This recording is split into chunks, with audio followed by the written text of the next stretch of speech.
हरिओम। हरिओम। हरिओम। आज दादा साहब पिचकुले योग वर्ग का 1335 1335 और इस वर्ग को 3 वर्ष 7 महीना और 12 दिन हो चुके हैं। मैं योगाचार्य रामकृष्ण ठाकुर अकोला शहर से आपका सहर्ष स्वागत करता हूँ। हरिओम। जीव, जगत और जगदीश, आप इस सीरीज में आज के तीसरे दिन में हमारे जयंत डूबल दादा तीसरे भाग में हमें मार्गदर्शन कर रहे हैं। हम उन्हें प्रार्थना करते हैं कि आज का वर्ग प्रारंभ कीजिए। हरिओम। हरिओम। हरिओम। हरिओम। दादा योगाचार्यजी, योगाचार्यजींना नमस्कार करून त्यांच्या आशीर्वादाने आणि अनुमतीने मी आजचा सेशन सुरू करतो। एक छोटीशी प्रार्थना म्हणून नेहमीप्रमाणे। वसुदेवसुतं देवं कंसचाणूरमर्दनं देवकी परमानन्दं कृष्णं वन्दे जगद्गुरुं। गुरुर्ब्रह्मा गुरुर्विष्णुः गुरुर्देवो महेश्वरः गुरुर्साक्षात् परब्रह्म तस्मै श्रीगुरवे नमः।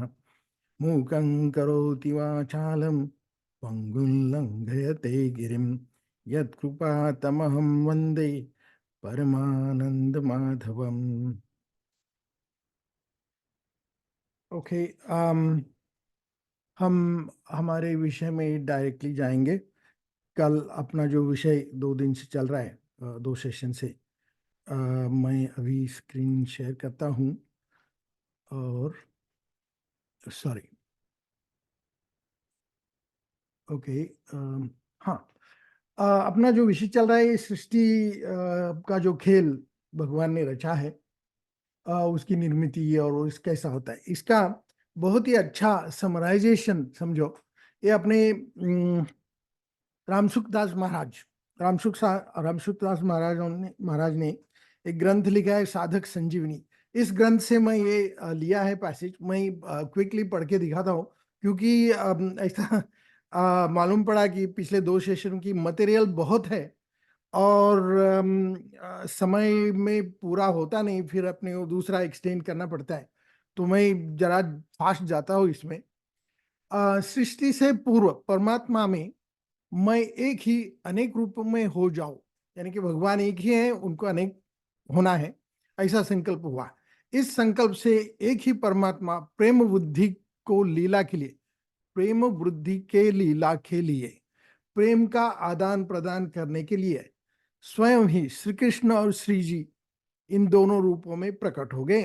अभी वेदों में शायद इधर पुरुष और प्रकृति ये नाम होगा इधर, बट ये गीता के शुरू में ये पैसेज आया है, इसलिए श्री कृष्ण और ये नाम रामसुखदास महाराज ने दिया है।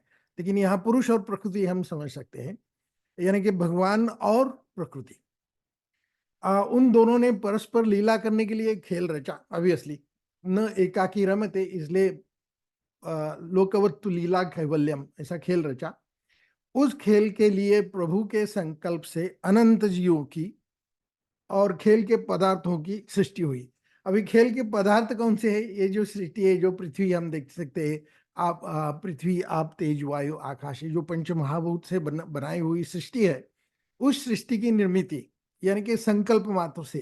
अभी कभी शायद संकल्प का इधर रेफरेंस आएगा, हाँ, इधर प्रभु के संकल्प से, उनके संकल्प से अनंत जीवों की, जिसको परा प्रकृति कहते हैं, कि जो कि अनादिकाल से थे, यानी कि हम लोग इसमें है, यानी कि हमारा जो आत्मा कहते हैं ना, तो परा प्रकृति से, परा प्रकृति का, we are citizens of this place.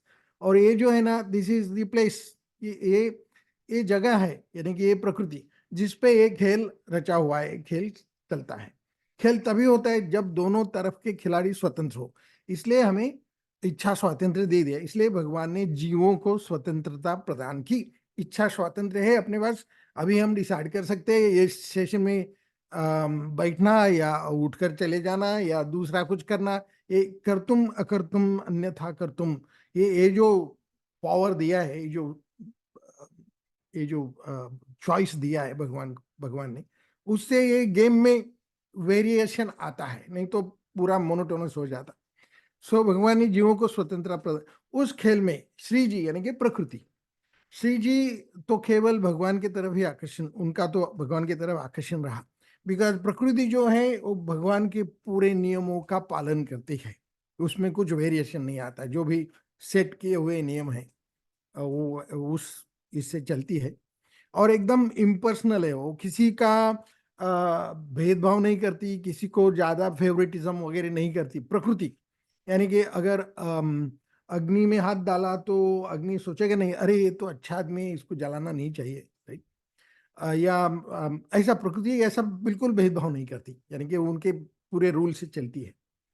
उनसे भूल नहीं हुई, अतः श्री जी यानी कि प्रकृति और भगवान ने प्रेम वृद्धि की लीला हुई। अभी आगे क्या कहते, परंतु दूसरे जितने जीव थे, यानी कि हम लोग, यानी कि हम सिटीजन्स ऑफ परा प्रकृति, परा प्रकृति, जो हम जीव सृष्टि जो है वहां से, उससे उन सब ने भूल से संयोग जन्य सुख के लिए खेल के पदार्थों के साथ अपना संबंध मान लिया, जिससे वो जन्म मरण के चक्कर में पड़ गए। हमने क्या किया, हमने आत्मीयता किससे की, आत्मीयता हमने प्रकृति से की। क्यों की प्रकृति से, क्योंकि हमारा जो शरीर जो हमें यहाँ रहने के लिए दिया है, ये प्रकृति के रॉ मटेरियल से बना हुआ है, यानी कि सजातीय, हमारा जो शरीर है ना वो प्रकृति का सजातीय हो गया, और हमारा जो आत्मा है ना वो परमात्मा का सजातीय है।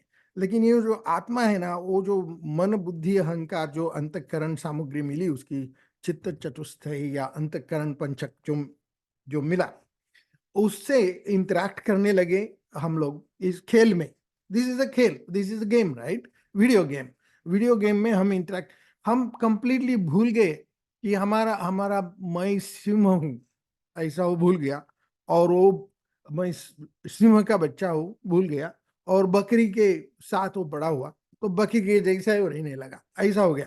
हम प्रकृति प्रकृति के साथ इस शरीर को ही सर्वस्व मानकर, यानी कि मैं ये शरीर हूँ ऐसा मानकर, यानी कि ये अगर शरीर, बिकॉज ये तो एवर चेंजिंग है, सदा ये विनाशशील है, और सदा उसमें बदल आते हैं, और शरीर तो जाने वाला ही है। ये शरीर जाने के बाद हम बहुत दुख महसूस करते हैं। तो ये बड़ी बात नहीं है, जैसे कि शुरू में ही भगवान ने दूसरे अध्याय में ही, पहले अध्याय में तो अर्जुन का विषाद है, और दूसरे अध्याय में 11वां श्लोक से भगवान बोलना शुरू करते। सबसे पहले श्लोक में ही उन्होंने बताया अरे इसमें शोक करने की कोई बात ही नहीं, ये युद्ध है और ये तेरा कर्तव्य है कि तुझे विजय पाना है तो इन लोगों को मारना पड़ेगा। तो उसमें आप शत्रु को देखो, क्योंकि वो शस्त्र लेके आपके सामने खड़े हैं, वो आपको मारने के लिए आए हैं, आपको उनको मारना पड़ेगा। इसमें आप उसमें ये मत देखो कि ये पितामह है मेरे, या मेरे गुरु है, या और कोई ये मेरे संबंधी है, उसको मत देखो, ये तो शरीर है, शरीर तो आते जाते रहता है। तो ऐसे श्लोक है उधर दूसरे अध्याय में, एकदम शुरू में 11 12 13 14 अगर पढ़े। एक्चुअली मैं ये, मेरा एक उद्देश्य भी ऐसा था कि गीता ये विषय में कि जहाँ अपने पूरे जीवन का ब्लूप्रिंट है उसमें, या यूजर मैनुअल है, या समझो जीवन का पूरा एक गेम प्लान बताया गया। गीता में गेम प्लान बताया गया, ये गेम है, एक गेम कैसी विन करने की है, एक गेम का एग्जिट किधर है, एक गेम में फंसने से क्या क्या होता है, ये सब उसमें आ गया है, राइट? तो मैं ये चाहता हूं कि जो भी श्रोता यहाँ है उनको भगवत गीता में रुचि उत्पन्न हो, भगवत गीता में जिज्ञासा, क्योंकि मैं थोड़ा सा इंट्रोडक्शन दे रहा हूँ, अब फिर आपके मन में जो श्रवण मनन वगैरह होता है उससे आपको ज्यादा जानने की जिज्ञासा उत्पन्न हो, और आप गीता में प्रवेश कर सके, ऐसे इसलिए। तो शुरू में ये जो बताया है, क्या बताया इधर, हाँ, ये जन्म मरण के चक्कर में उत्पत्ति विनाशशील प्रकृति जन्य पदार्थ है, इसमें बहुत बहुत कुछ सामान आजू बाजू जो पड़ा है, ये टेबल है, ये चेयर है, ये रहने वाला नहीं है, उसको उत्पत्ति है, उसको विनाश है, शरीर को भी ऐसा है उत्पत्ति। तो इनके साथ हमने आत्मीयता, so we started collecting toys, हम लोग खिलौना इकट्ठा करते गए, राइट। और हम लोग, हमारे दृष्टि से क्या होता है, हमारे समझ से, कि जिसके पास जाते वक्त सबसे ज्यादा खिलौने हो, 2-4 फ्लैट हो या गाड़ियां हो या बड़ी फैमिली हो या बिजनेस हो बड़ा, बहुत सारा बैंक बैलेंस हो, जो भी, जो ज्यादा से ज्यादा खिलौने इकट्ठा करता है वो विनर है, ऐसा हम समझते। लेकिन ऐसी बात तो है ही नहीं, क्योंकि ये जो सब खिलौने तो इधर ही छोड़ के जाने वाले। अपने साथ क्या आता है, वो जो कर्म है। और कर्म कैसा है, भगवान ने गीता में कहा है, कर्म एक क्षण के लिए भी आप कर्म नहीं छोड़ सकते। ये कर्म इस सिस्टम का पार्ट है, डिजाइन में भी, डिजाइन में ये है, एक कर्म होते रहता है और उसका रिकॉर्डिंग होता है पूरा, और उसका संचय होता है, और वो संचय आपसे वसूल किया जाता है, जो भी अच्छा कर्म हो या बुरा कर्म हो, वो भी हमने लास्ट टाइम देखा, राइट। तो हमें क्या करना है, हमें इस गेम का एग्जिट किधर, एक गेम विन कैसी करनी है, वो उसका देखना है, और सब वो गीता में है। और हमें ये कर्म का जो झंझट, हनुमान का जो पूछ होता है ना, वो लंका में, वो पूछ खत्म ही नहीं हो रहा है। वो सब पूरा कपड़ा खत्म हो गया लंका का, फिर भी उनका पूछ खत्म नहीं। ऐसे ये कर्म है, कर्म का कभी अंत होता ही नहीं। तो ये हमें कैसे कट करना, और यहाँ से हमें एग्जिट कैसे कर्म से कैसे करना, ये हमें देखना है। ये गेम हमें अंडरस्टैंड करनी है, और उसके अनुसार उसके लिए क्या करना पड़ेगा, ये हमें देखना है। ये मेरा विषय का पूरा प्लान है। लेकिन इसमें क्या होता है, मैं बह जाता हूँ, और इसलिए समय ज्यादा चल लगता है। तो चलो हम वापस इसमें फोर्स करते हैं। खेल के पदार्थ केवल खेल के लिए होते, किसी के व्यक्तिगत नहीं होते। ये जो शरीर है वो सिर्फ खेल के लिए, ये मेरे बाप का नहीं है। मेरा नहीं है। मैं इसके इसको मैं मैं इसका ब्लड प्रेशर कंट्रोल नहीं कर सकता, मैं इसका ब्लड शुगर कंट्रोल नहीं कर, मेरा कुछ भी अधिकार नहीं है शरीर पे। मैं कुछ खाऊं, समझो रात को 2 बजे भजिया खाऊं तो डाइजेस्ट ही होगा, ऐसा मैं, मेरा कंट्रोल नहीं है शरीर पे। ये अपने आप जो अपना जो डिजाइन है उसके अनुसार चलता है, तो ये अपना नहीं है। परंतु वो जीव खेल खेलना भूल गए, और मिली हुई स्वतंत्रता का दुरुपयोग करके खेल के पदार्थों को, अर्थात शरीर आदि को व्यक्तिगत मानने लगे, राइट, ये मेरा है। लेकिन ये, इसको जो अपने रामदास स्वामी बोलते हैं देह बुद्धि, देह बुद्धि यानी कि मैं शरीर हूँ, इससे हमें निकालना है। ये शरीर में मैं रहता हूँ, मैं कौन हूँ, मैं आत्मा हूँ, इस शरीर में रहता हूँ, और मेरा और इस प्रकृति का और इस खेल का कुछ भी संबंध नहीं है, और मेरा एक कर्म से भी कुछ संबंध नहीं है, राइट। सो ये जो डिटैचमेंट है, ये जो वैराग्य है, ये वैराग्य अपने अंदर पैदा होना चाहिए। इससे हमें क्या करना है, संबंध विच्छेद करना है। ठीक, तो वो आगे आएगा शायद, इसमें देखते हैं। इसलिए वो उन पदार्थों में फंस गए और भगवान से सर्वथा विमुख हो गए। सो हमारा मुख किधर है, हमारा मुख है प्रकृति के तरफ, संसार के तरफ, राइट। हमारा मुख भगवान की तरफ होना चाहिए, क्योंकि वो हमारा जात वाला है। ये प्रकृति हमारी जात वाली नहीं, ये हमारा शरीर इस प्रकृति का जात वाला है, राइट। हमारा सबसे नजदीक, सबसे सबसे नजदीक मित्र हमारा कौन है, तो भगवान है। क्योंकि हमारे शरीर में आत्मा है, परमात्मा भी है। हम आत्मा जो है परमात्मा का ही अंश है, वो हमने पहले सेशन में देखा था। हमें प्रकृति विमुख, संसार विमुख न होते हुए हमें ईश्वराभिमुख होना चाहिए। ओके, हमारा मुंह भगवान की तरफ मुंह करने का है। तो हम कैसा करते हैं वो देखते हैं आगे, राइट। अब अगर वे जीव शरीर आदि उत्पत्ति विनाशशील पदार्थों से विमुख होकर भगवान के सम्मुख हो जाए, तो जन्म मरण रूपी महान दुख से सदा के लिए छूट जाए। सो इधर वो गेम में इधर एग्जिट दिया है। ओके, तो ये हमें समझ के हमें ये रास्ता अपनाना चाहिए, क्योंकि महापुरुषों ने यही रास्ता अपनाया। अतः जीव संसार से विमुख होकर भगवान के सम्मुख हो जाए और भगवान के साथ अपने नित्य योग, नित्य संबंध को पहचान ले, तो इसके लिए भगवत गीता का अवतार हुआ है। सो ये ये हमने देखा, राइट। सो ये ओवरऑल इसका ओवरव्यू है, समझो। ये मुझे मिल गया उधर साधक संजीवनी, इसलिए मैं इधर लाया। मैं बहुत सारा मटेरियल इधर तैयार करके रखा हूँ, लेकिन अपने को क्या करना है, एक तो डिटैचमेंट। अपने 15वें अध्याय में सबसे पहला, जो 15वें अध्याय में सबसे पहला जो श्लोक है, उसमें संसार वृक्ष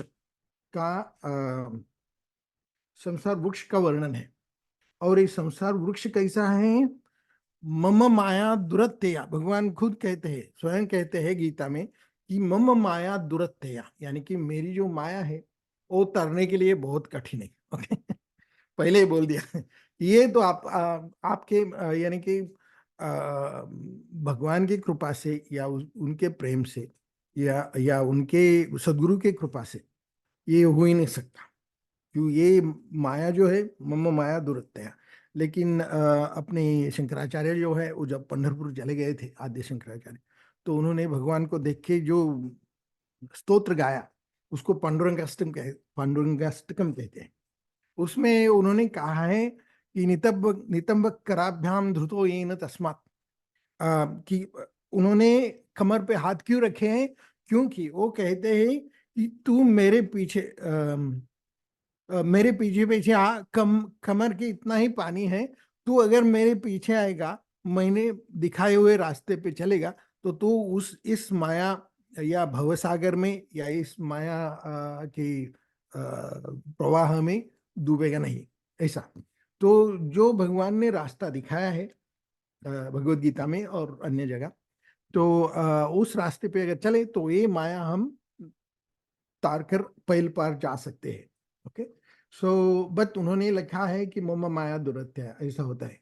मैंने और भी कुछ कुछ लिखा है, तो अभी मैं आपको कौन सा दिखाऊं, ये मैं सोच रहा हूँ। ओके, अभी मैं आपको एक चलो अभी हम सिर्फ बात ही करते हैं। Let's stop this. ओके, हमने क्या देखा कि हमने देखा कि सर्वत्र भगवान है। सर्वत्र भगवान कैसे हैं? क्योंकि ये भगवान ही, ये सृष्टि का आकार भगवान ने ही लिया। उसमें उपनिषद में से आधार है, क्योंकि मैं सोच रहा हूँ तो कि आपको कुछ प्रूफ दे दूँ, सपोर्टिंग श्लोक वगैरह कुछ सूक्ति दे दूँ, शायद कुछ लोगों को, क्योंकि मैं मेरी मन की बात नहीं कर रहा हूँ, ऐसा होना चाहिए। तो ईशावास्यम उपनिषद में सबसे पहला मंत्र क्या है कि ईशावास्यम इदम सर्वम यत्किंच जगत्यान जगत, कि ये जो इदम सर्वम जो है, ये आजू बाजू जो भी कुछ हमें दिखाई देता है, वो ईशावास्यम है, यानी कि भगवान का वास है इसमें। ठीक, ईशावास्यम इदम सर्वम यत्किंच जगत्याम जगत, ये जगत में जितने भी जगत है, उसमें सब में जो भी कुछ है, उसमें भगवान है, भरा हुआ है, राइट। तेन त्यक्तेन भुंजिता, उसको भोग के लिए मत यूज करना। तेन त्यक्तेन भुंजिता, भुंजिता यानी कि आप उसका जो आपके शरीर धारण के लिए जो आवश्यक है उतना ही लेना। ठीक है, और तेन त्यक्तेन यानी कि खींच नहीं लेना, राइट। उसका त्याग करके, यानी कि दूसरे दूसरे भी लोग हैं अपने जैसे सृष्टि में, उनका भी अधिकार है, तो वो समझकर जो जितना आवश्यक है शरीर धारण के लिए उतना लेना। माँ गृधा, माँ गृधा यानी कि तू ग्रीड मत कर, ग्रीड यानी कि संग्रह मत कर, राइट। माँ गृधा कस्य स्युत धनम, ये किसका धन है? ये धन भगवान का है। ये जो प्रकृति है, ये विष्णु पत्नी है, राइट। ये कौन है? ये भगवान की पत्नी है, ये जो लक्ष्मी जिसको कहते हैं। तो ये अपनी ये अपने घर भरने के लिए नहीं है, राइट। तो ये ईशावास्यम का पर्व, ईशावास्यम इदम सर्वम। ऐसी दृष्टि आनी चाहिए, ईशावास्यम दृष्टि उसको कहते हैं, कि सर्वत्र भगवान देखने की दृष्टि। ओके, वो एक है। दूसरा इसमें है नारायण उपनिषद में एक श्लोक है, यच्च किंचित जगत सर्वम दृश्यते श्रूयते पिवा। यच्च किंचित जगत सर्वम, सब जगत में जो भी कुछ दृश्यते यानी कि दिखता है, या श्रूयते यानी कि जो आपने देखा नहीं है लेकिन आपने सुना है उसके बारे में। समझो न्यूयॉर्क नाम की या टोक्यो नाम की जगह है, हमने देखी नहीं लेकिन हमने उसके बारे में सुना है। यच्च किंचित जगत सर्वम दृश्यते श्रूयते पिवा अंतर्बहिश्च तत्सर्वम उसके अंदर और बाहर व्याप्य नारायण स्थिता, नारायण है उसमें। ओके, सो बहुत सारे प्रमाण दे सकते हैं। आत हरि बाहिर हरि, हरि ने घर कोंडले, राइट। वासुदेव सर्वमिति, गीता में एक वाक्य आता है, वासुदेव सर्वमिति, सर्वमिति जो भी है वासुदेव है। ओके, इससे क्या होता है, सर्वत्र भगवान, जो भी मैं देखता हूँ सुनता हूँ, जो भी दिखाई देता है, वो पूरा भगवान का वास उसमें है, राइट। तो इसके लिए हमारे सृष्टि के प्रति, हमारे मन में और इतर जीव सृष्टि के प्रति, जो भी वनस्पति है, जो भी कुछ है, पत्थर है, जो भी व्यक्ति है हमारे आजू बाजू, जो भी है, वो सब भगवान के अलग अलग रूप है। ये ऐसी दृष्टि आनी चाहिए, ये ऐसी दृष्टि आनी, ऐसा आदर आना चाहिए, राइट, अपने अंदर। और ये कहते वक्त हमें खुद को नहीं भूलना, हमें स्वयं को नहीं भूलना है, क्योंकि अगर भगवान सर्वत्र है तो मुझ में भी है, करेक्ट, मुझ में भी भगवान है। और जब मैं कहता हूँ मुझ में भगवान है, तब जो भी मेरे विचार है, जो भी मेरे, मैं कुछ मन में मराठी में बोलते हैं सातव्या पडद्याच्या आत जे काही भावनाएं, विचार जो मेरे मन में आते हैं, वो सब उसको मालूम पड़ते हैं इधर। यानी कि इधर कुछ इंडिविजुअल प्राइवेसी करके कोई चीज नहीं है, कि पूरा सर्वसाक्षी प्रभु जिसको हम कहते हैं, वो देखते हैं। और वो रिकॉर्डिंग होता है उसका, और वो कर्म के बेल्ट पे जाते हैं, कन्वेयर बेल्ट पे, और संचित उधर जाके, ओके, वो सब होना है, होता होता है। तो इसलिए ये ये जो कर्म है, वो कर्म, इससे डिटैचमेंट हमें पैदा करनी है। नहीं तो ये कर्म, क्योंकि कर्म से डिटैचमेंट कैसे, उसको निष्काम कर्मयोग गीता में कहा गया है कि जो भी कुछ करते हैं हम, वो हम, हमारा प्राप्त कर्तव्य है या हमारा स्वधर्म है, इसके लिए हम करते हैं, और इसके लिए हमें करना चाहिए। हमें भोग प्राप्ति के लिए, या हमें क्या बोलते हैं दूसरे से, जैसे कबीर कहते हैं ना, खींच लिया तो या सहज मिले तो दूध है, मांग लिया तो पानी, खींच लिया तो खून है, कहे कबीर वाणी, ऐसा कहते हैं ना, कि दूसरे पुण्याय पर, परोपकाराय पुण्याय पापाय परपीड़म, दूसरे को पीड़ा देके अगर आप कुछ करते हैं खुद के भोग के लिए, स्वार्थ के लिए, तो फिर वो पाप में गिना जाएगा, और वो कन्वेयर बेल्ट से, वो संचित में, प्रारब्ध में आके घूम के आपसे वसूल करेगा। ओके, तो इसके लिए जन्म मरण लेना पड़ता है। लेकिन इससे अगर हम डिटैच करें, इससे अगर हम ऐसा एटीट्यूड डेवलप करें कि जो भी मैं करता हूँ वो भगवान की सेवाएं है, भगवान ने मुझे ये शरीर देके इस दुनिया में भेजा, राइट, और मुझे ये सामान दे दिया, सब मन बुद्धि अहंकार दे दिया, जिसके वजह से मैं ये शरीर दे दिया, जिसके वजह से मैं इस खेल में, इस सहभागी हो सकूं भगवान के, इस सृष्टि के साथ मैं इंटरेक्ट कर सकूं, इतर लोगों के साथ इंटरेक्ट कर सकूं। ये जो गेम है ना, ये खेल है ना, उसका we should not lose track of this, right. This is for a प्रेम के लिए है। इसमें जो दैवी प्रेम है, जो इस सृष्टि निर्मिति का कारण है, ये दैवी प्रेम हमें समझना है।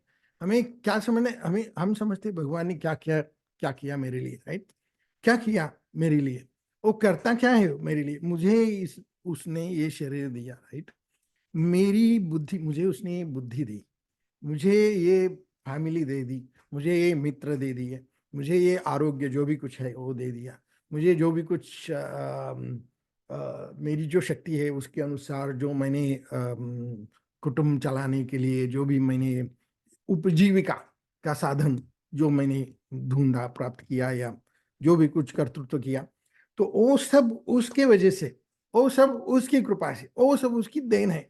अभी मेरा हृदय चलता है, मेरी वाणी चलती है, मेरा मस्तिष्क चलता है, बुद्धि चलती है, क्यों?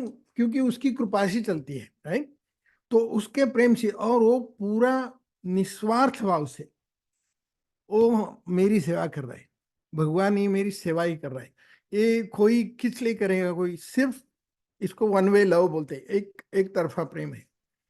ये जो दैवी प्रेम का वर्षाव, जो हमेशा मेरे मुझ पर हो रहा है उसका कोई एक्सपेक्टेशन नहीं है। वो कुछ बोलता नहीं कि तू मेरे लिए ये कर, राइट। वो कुछ बोलता नहीं। तो ये जो वन वे प्रेम है, वो जो दैवी प्रेम है, उसको हमें समझना है। और फिर हमारा कर्तव्य क्या होना चाहिए, वो हमें सोचकर, या जो बताया गया है, ऋषियों ने बताया, भगवत गीता में बताया, भगवान ने स्वयं, तो वो समझकर हमें उसके अनुसार रहना है। सो मैं गीता का जो 12वां अध्याय है ना, उसमें से कुछ मैं ढूंढ के निकाला था। और फिर वो ज्ञानेश्वरी में जाके, क्योंकि मैं शॉर्टकट ढूंढ रहा था, राइट। सो ये 12वें अध्याय में है, इधर मैं 4-5 स्लाइड्स बनाया, बट उसमें से हम नहीं जाते क्योंकि अपना समय का भी ये होता है। तो इसलिए मैं ये 12वें अध्याय का 9वां श्लोक है ना, उसके ऊपर माउली ने क्या कहा है ना, उतना में लिखा। ओके, इधर, अथ चित्तं समाधातुं न शक्नोषि मयि स्थिरम। यदि तू तेरा चित्त मेरे अंदर स्थिर नहीं कर सकता हो, क्योंकि चित्त स्थिर नहीं होता है, अपने को मालूम है, राइट। इसके लिए ध्यान के वर्ग चलते हैं, इसके लिए अभ्यास यानी कि प्रैक्टिस करना पड़ता है। अभ्यास यानी कि प्रैक्टिस, ओके। वो करना पड़ता है, साधना करनी पड़ती है, सुबह 5 बजे उठ के बैठना पड़ता है, और मन को निर्विचार करना। अथ चित्तम समाधातुम न शक्नोषि मयि स्थिरम। मेरे अंदर अगर तू स्थिर नहीं कर पा रहा है, तो अभ्यास योगेन ततः, अभ्यास योगेन, अभ्यास यानी कि प्रैक्टिस, मामिक छापतुम धनंजय। क्या अर्जुन को बोलते, अर्जुन ने कहा था कि ये मन बहुत चंचल है। तो यहाँ ज्ञानेश्वर भगवान क्या कहते देखो, अथवा हे चित्त मन बुद्धि सहित माझ्या हाथी अचुंबित न शकशी देव, तो अगर दे नहीं सकता तरी गा ऐसे करी, यया आठा पहारा माझारी, मोटके निमिष भरी दे तू जाए। करेक्ट, 8 प्रहर है दिन में, 8 प्रहर में से कुछ निमिष, कुछ मिनट, कुछ क्षण, कुछ मोमेंट्स तू मुझे दे, राइट। ऐसा यानी कि हमारी मौली कहती है ऐसा यहाँ। मग जे जे का निमिख, निमिख यानी कि निमिष, यानी कि क्षण, देखले माझे सुख ते तुले अरोचक विषय घेईल। सो उन्होंने कहा है कि यदि आपका ध्यान मुझ में नहीं लग रहा है, लेकिन कुछ तो क्षण लगता है, तो या 8 प्रहरामध्ये काही क्षण तरी, कुछ क्षण तू मुझे दे दे, राइट। उसके बारे में सोचना। और फिर उन्होंने बताया है कि इससे क्या क्या होगा, राइट।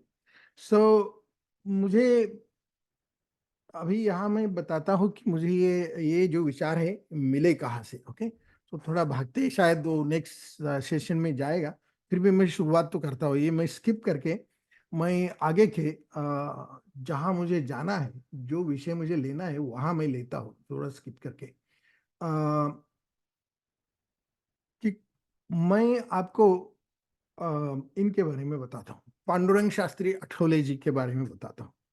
पांडुरंग शास्त्री अठौले जी, उन्होंने हमें ये संध्या दी, त्रिकाल संध्या।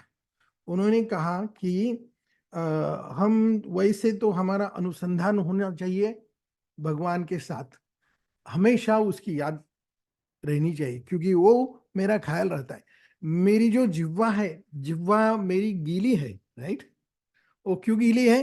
क्योंकि उसके ऊपर भगवान के प्रेम का अभिषेक होते रहता है। अगर हम श्रावण महीने में सोमवार के दिन शिव जी पे अभिषेक करते हैं, तो क्या आधे घंटा 1 घंटे में वो पानी खत्म हो जाएगा, फिर से वो शिव जी का शिवलिंग जो है वो ड्राई हो जाएगा। लेकिन भगवान हमेशा जो जो भी मेरी शारीरिक क्रिया है वो करते रहता है। और इतना ही नहीं कि जो जब मैं सोता हूँ, दिन भर काम करके, काम कैसा करता हूँ मैं, जो भगवान ने मुझे शक्ति दी है, उस और वो शक्ति मुझे कहाँ से मिलती है? जो मैं खाना खाता हूँ। और खाना कहाँ से आता है? वो खाना सिर्फ भगवान उत्पन्न करता है। खाना किधर से आता है? खाना जमीन से आता है, जमीन से आता है। जमीन में जब हम एक दाना डालते हैं, तब 200 दाने या 400 दाने अपने को वापस मिलते हैं 4 महीने के बाद, राइट। तो ये उनकी उदारता है हमारे प्रति। अन्न कहाँ से पैदा होता है? अन्न भगवान ही देता है। अन्न कोई फैक्ट्री में पैदा होता नहीं, राइट। तो उनका पैदा किया हुआ अन्न हम खाते हैं। और एक श्लोक, ऐसे बहुत सारे मैं तो लिख के रखे थे लेकिन उसमें मैं स्किप कर दिया सब, क्योंकि मुझे ये मुख्य विषय पे जाना था। ओ अहम वैश्वानरो भूत्वा प्राणिनां देहमाश्रिता प्राणापान समायुक्त पचाम्यन्नं चतुर्विधम। मैं सारे प्राणियों के हृदय में रहता हूँ, शरीर में रहता हूँ। प्राणिनाम देहम आश्रिता, प्राणियों के देह में मैं आश्रित हूँ, ऐसा भगवान कहते हैं गीता में। प्राणापान समायुक्त, प्राण वायु और अपान वायु, इसका इनको इनका पूरा जो भी कुछ केमिकल रिएक्शन वगैरह जो करना है वो मैं करके पचामी अन्नन चतुर्विधम, जो अन्न आप अलग अलग टाइप के खाते हैं वो मैं पचाता हूँ और आपको शक्ति देता हूँ, राइट। तो भगवान वैसे तो हमेशा हमारे साथ है, हमेशा एवरी मोमेंट। लेकिन तीन ऐसे क्षण होते हैं दिन में, प्रतिदिन, कि जिस जिस क्षणों में जो भगवान स्पेशली अपने पास आते हैं। ओके, तो उसके सबसे पहला क्षण कौन सा होता है? वो प्रातः काल, जब हमारी नींद जब खुलती है। ओके, हमारी जब नींद खुलती है तो हमें वहाँ भगवान आके, यानी कि अगर वो टेक्निकली बताया जाए तो हर एक कृति के पहले विचार होता है और विचारों से कृति होती है। कभी कभी ऑटोमेटिक होती है, यानी कि चलो विचार आया कि बाथरूम जाए तो हम ऑटोमेटिकली जाते हैं, तो रिफ्लेक्स एक्शंस भी होते हैं। लेकिन विचार तो होता है उसके कृति के पहले विचार होता है। लेकिन प्रातः काल जब हम उठते हैं बेड से, जब हम नींद से, अपनी नींद खुलती है ना, वो जो क्रिया है, वो क्रिया उसके पहले विचार नहीं, राइट। वो अपने आप खुलती है, वो अपने आप खुलती है, यानी कि भगवान हमें आ, तो उठाता है, राइट। सो उठाता है, उठाने के बाद हमें क्या करता है? हमें स्मृति दान देता है। स्मृति दान यानी कि स्मृति, जो भी मेरी स्मृति लास्ट नाइट जो भगवान ने मेरी निकाल के रखी थी, जब मैं सोया तब मैं कैसे सो सकूंगा? जब मेरा विचार चक्र, या जब मेरा पूरा जो भी कुछ कल मैं किया, या जो भी लास्ट ईयर किया, या 10 साल पहले जो भी कुछ मुझे ये करना है, आगे भी करना है, कल क्या करना है, सब ये जो सब झंझट है ना, वो उसको स्विच ऑफ करके, वो स्विच ऑफ कौन करता है? भगवान मेरी स्मृति वापस लेता है, एक सेफ जगह रखता है, और जब मैं सुबह उठता हूँ तब मुझे वो स्मृति स्मृति वापस देता है। सो उसको पनवंश शास्त्री अठोले कहते हैं स्मृतिदान है। वो सबसे पहले हमें सुबह भगवान से स्मृतिदान मिलता है, राइट। और उस समय भगवान हमारे पास आते हैं हमें जगाने के लिए। तो उस समय उनको तुरंत हमें कृतज्ञता पूर्वक नमस्कार करना है, क्योंकि जो भी क्योंकि हमें मोस्ट ऑफ अस, ज्यादा करके कुछ लोगों को मालूम है नहीं कि भगवान का रोल क्या है मेरे जीवन में, या मेरे शारीरिक क्रियाएं कैसी होती है अपने आप, राइट। क्योंकि कुछ जो भी हम खाते हैं उसको कैसा पचाना, उसके लिए कौन सा एसिड निर्माण होना चाहिए, कौन से एंजाइम्स होने चाहिए, ये सब हमें मालूम नहीं, राइट। तो किसको मालूम है? तो वो करता है, वो सब पचा के हमें शक्ति देता है, करेक्ट। उस अन्न से हमें न्यूट्रिशन मिलता है, हमें एनर्जी मिलती है, राइट। तो इसके बारे में हम we are not aware, right. So अभी हम इसके बारे में सोचेंगे, और इसके बारे में फिर हमें कृतज्ञता पूर्वक, क्योंकि ये जो सब कुछ करते हैं भगवान ने हमें शरीर दिया, जन्म दिया, जो भी कुछ, और वो जो मेरा कर्म के अनुसार जो मुझे फल मिलते हैं वो भी उसका ही सिस्टम है, और उसने ही मेरे कर्म कर्म का रिकॉर्ड रखा, और उसके अनुसार जो भी अच्छा बुरा जो भी कुछ है उसके अनुसार मुझे वो फल मिलता है, वो भी उनकी ही कृपा है। तो ये जो है ना, ये हमें समझना है कि भगवान मेरे लिए क्या करता है, ये समझना है। और वो समझकर कृतज्ञता से उनको याद करके दिन में 3 बार उनको नमस्कार करना है। तो हम जब नमस्कार करते हैं तो उनको याद करके करते हैं, तो याद कैसे करेंगे? तो सुबह सुबह हम अपने हाथ की तरफ देखेंगे, उठने के बाद इमीडिएटली फर्स्ट थिंग। और इस एक कहने के लिए आपको 1 मिनट लगेगा, लेकिन वो मैकेनिकली नहीं होना चाहिए, वो विचार या भावपूर्वक होना। भाव, देव भावाचा भुकेला। सृष्टि किस लिए बनाई? प्रेम के लिए बनाई। प्रेम यानी कि भाव। सृष्टि किस लिए बनाई? अगर भाव नहीं है तो फिर आप में और पत्थर में कुछ फर्क नहीं है, फिर आपको बना के वेस्ट हो गया, सो अगली बार वो सोचेगा अरे लास्ट टाइम इसको मनुष्य जन्म दिया था, उसने कुछ मनुष्य के जैसा वर्तन किया नहीं, तो फिर उसको अभी मनुष्य बनाने की जरूरत नहीं, मच्छर बन जा, ऐसे भी हो सकता है, राइट। तो इसलिए हमें जो बुद्धि सिर्फ मनुष्य जन्म में हम ये शक्ति रखते हैं कि भगवान को समझे, ये भगवान की भावना यानी कि प्यार को समझे, राइट। तो सबसे पहले हम उसका दर्शन कब किधर करने के लिए जाएंगे, तो सबसे पहले हम हाथ को देखेंगे। कर मध्य तु गोविंद, इधर लिखा है ना, कर मध्य तु गोविंद। सो कुछ लोग बोलते हैं अरे ये तो पाठ भेद है, ये तो ऐसा नहीं होना चाहिए, कर मध्य तु इधर कर मध्य सरस्वती और कर मूले तो गोविंदा, ऐसा होना चाहिए, लेकिन इसको पाठ भेद कहते हैं। लेकिन हमने यानी कि पांडुरंग शास्त्री अठोले जी ने यही अर्थ पकड़ा, क्योंकि हमारे कर के बीच में यहाँ विष्णु तीर्थ होता है। ये हस्त सामुद्रिक वाले बताएंगे, या जो भी आ, हाथ का जो देखते हैं वो लोग बताएंगे कि यहाँ विष्णु भगवान का स्थान है। सो जब हम आचमन करते हैं ना, तब हम पानी लेते हैं हाथ के ऊपर, हाथ में, और फिर आचमन करते हैं। तो जब वो आचमन होता है ना, तो उसको विष्णु तीर्थ बोला जाता है। सो कर मध्य तो गोविंदा, गोविंद हमारे हाथ के मध्य में है। तो हम जिधर भी सोए हुए, कभी भी सोए, किधर भी प्रवास में होंगे, दूसरी जगह होंगे, तो हमें भगवान का फोटो या मूर्ति तो सामने तुरंत दिखेगी नहीं शायद, तो तुरंत हमारे सामने क्या होता है, हमारा हाथ होता है। इसमें हम कहते हैं कि कराग्रे वसते लक्ष्मी ही, यहाँ लक्ष्मी जी का वास है, कि जिनके वजह से जो जीवन में जीवन चलाने के लिए हमें आवश्यक है, लक्ष्मी माता भी हमारे पास चाहिए, राइट। कर मूले सरस्वती, सरस्वती हमारी बुद्धि चलनी चाहिए, हमारी वाणी चलनी चाहिए, हमें सारा सार विवेक हमें होना चाहिए। तो इसलिए हमारे कल के मूल में सरस्वती का वास है। और कर मध्य तो गोविंदा, अभी ये लक्ष्मी एक शक्ति है और सरस्वती दूसरी शक्ति है, राइट। ये बुद्धि शक्ति है और ये वित्त शक्ति है, समझो। तो वो दोनों को बैलेंस रखने के लिए गोविंद को बीच में रखना है। तो इसलिए कर मध्य तो गोविंदा, इसका हम दर्शन करते हैं। तो मेरे ख्याल से ये तो अपना होने वाला नहीं है आज, फिर एक्सटेंड करना पड़ेगा। दूसरा, ये जो समुद्र वसने देवी, देवी पर्वत स्तन मंडले विष्णु पत्नी नमस्तुभ्यम पाद स्पर्शम क्षमस्व, ये धरती माता को नमस्कार है। जिस धरती माता पे मैं अभी पाव रखने वाला हूँ, जब भी बिछाने से हम उठते हैं, और या जो भी कुछ काट होगा, तो पाव हमारा ये धरती माता को लगता है, उसके लिए क्षमा मांगते हैं इस श्लोक में। और ये जो धरती माता है विष्णु भगवान की पत्नी है, ठीक है? और उसको हम नमस्कार करते हैं, नमस्तुभ्यम।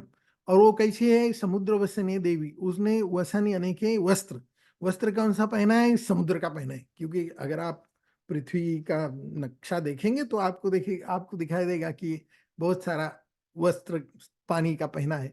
पर्वत स्तन मंडल है, पर्वतों से नदियां आती है, पर्वतों से जो नदियां आती है उसका पानी पीकर हमारा जीवन चलता है, राइट। तो इसलिए ये माता को ये नमस्कार है इधर। और तीसरा जो श्लोक है, ये सुबह कहने का, मेरे ख्याल से सुबह कहने के ये जो 4 श्लोक है, उतना ही हम करेंगे आज। और खाने के समय कहने के 4 श्लोक है, और नींद के समय कहने के 3-4 श्लोक है, वो हम आगे अगले वाले सेशन में देखने पड़ेंगे। यहाँ वसुदेव सुतन देवम, ये जो काफी प्रसिद्ध है, आपको मालूम है, ये पिताजी के नाम की गौरव बढ़ाने वाला, ऐसा हमारा जीवन होना चाहिए। हमारा जीवन कैसा होना चाहिए, पिताजी को हमारे ऊपर गर्व हो हमारे जीवन के ऊपर, राइट। और इन्होंने कुछ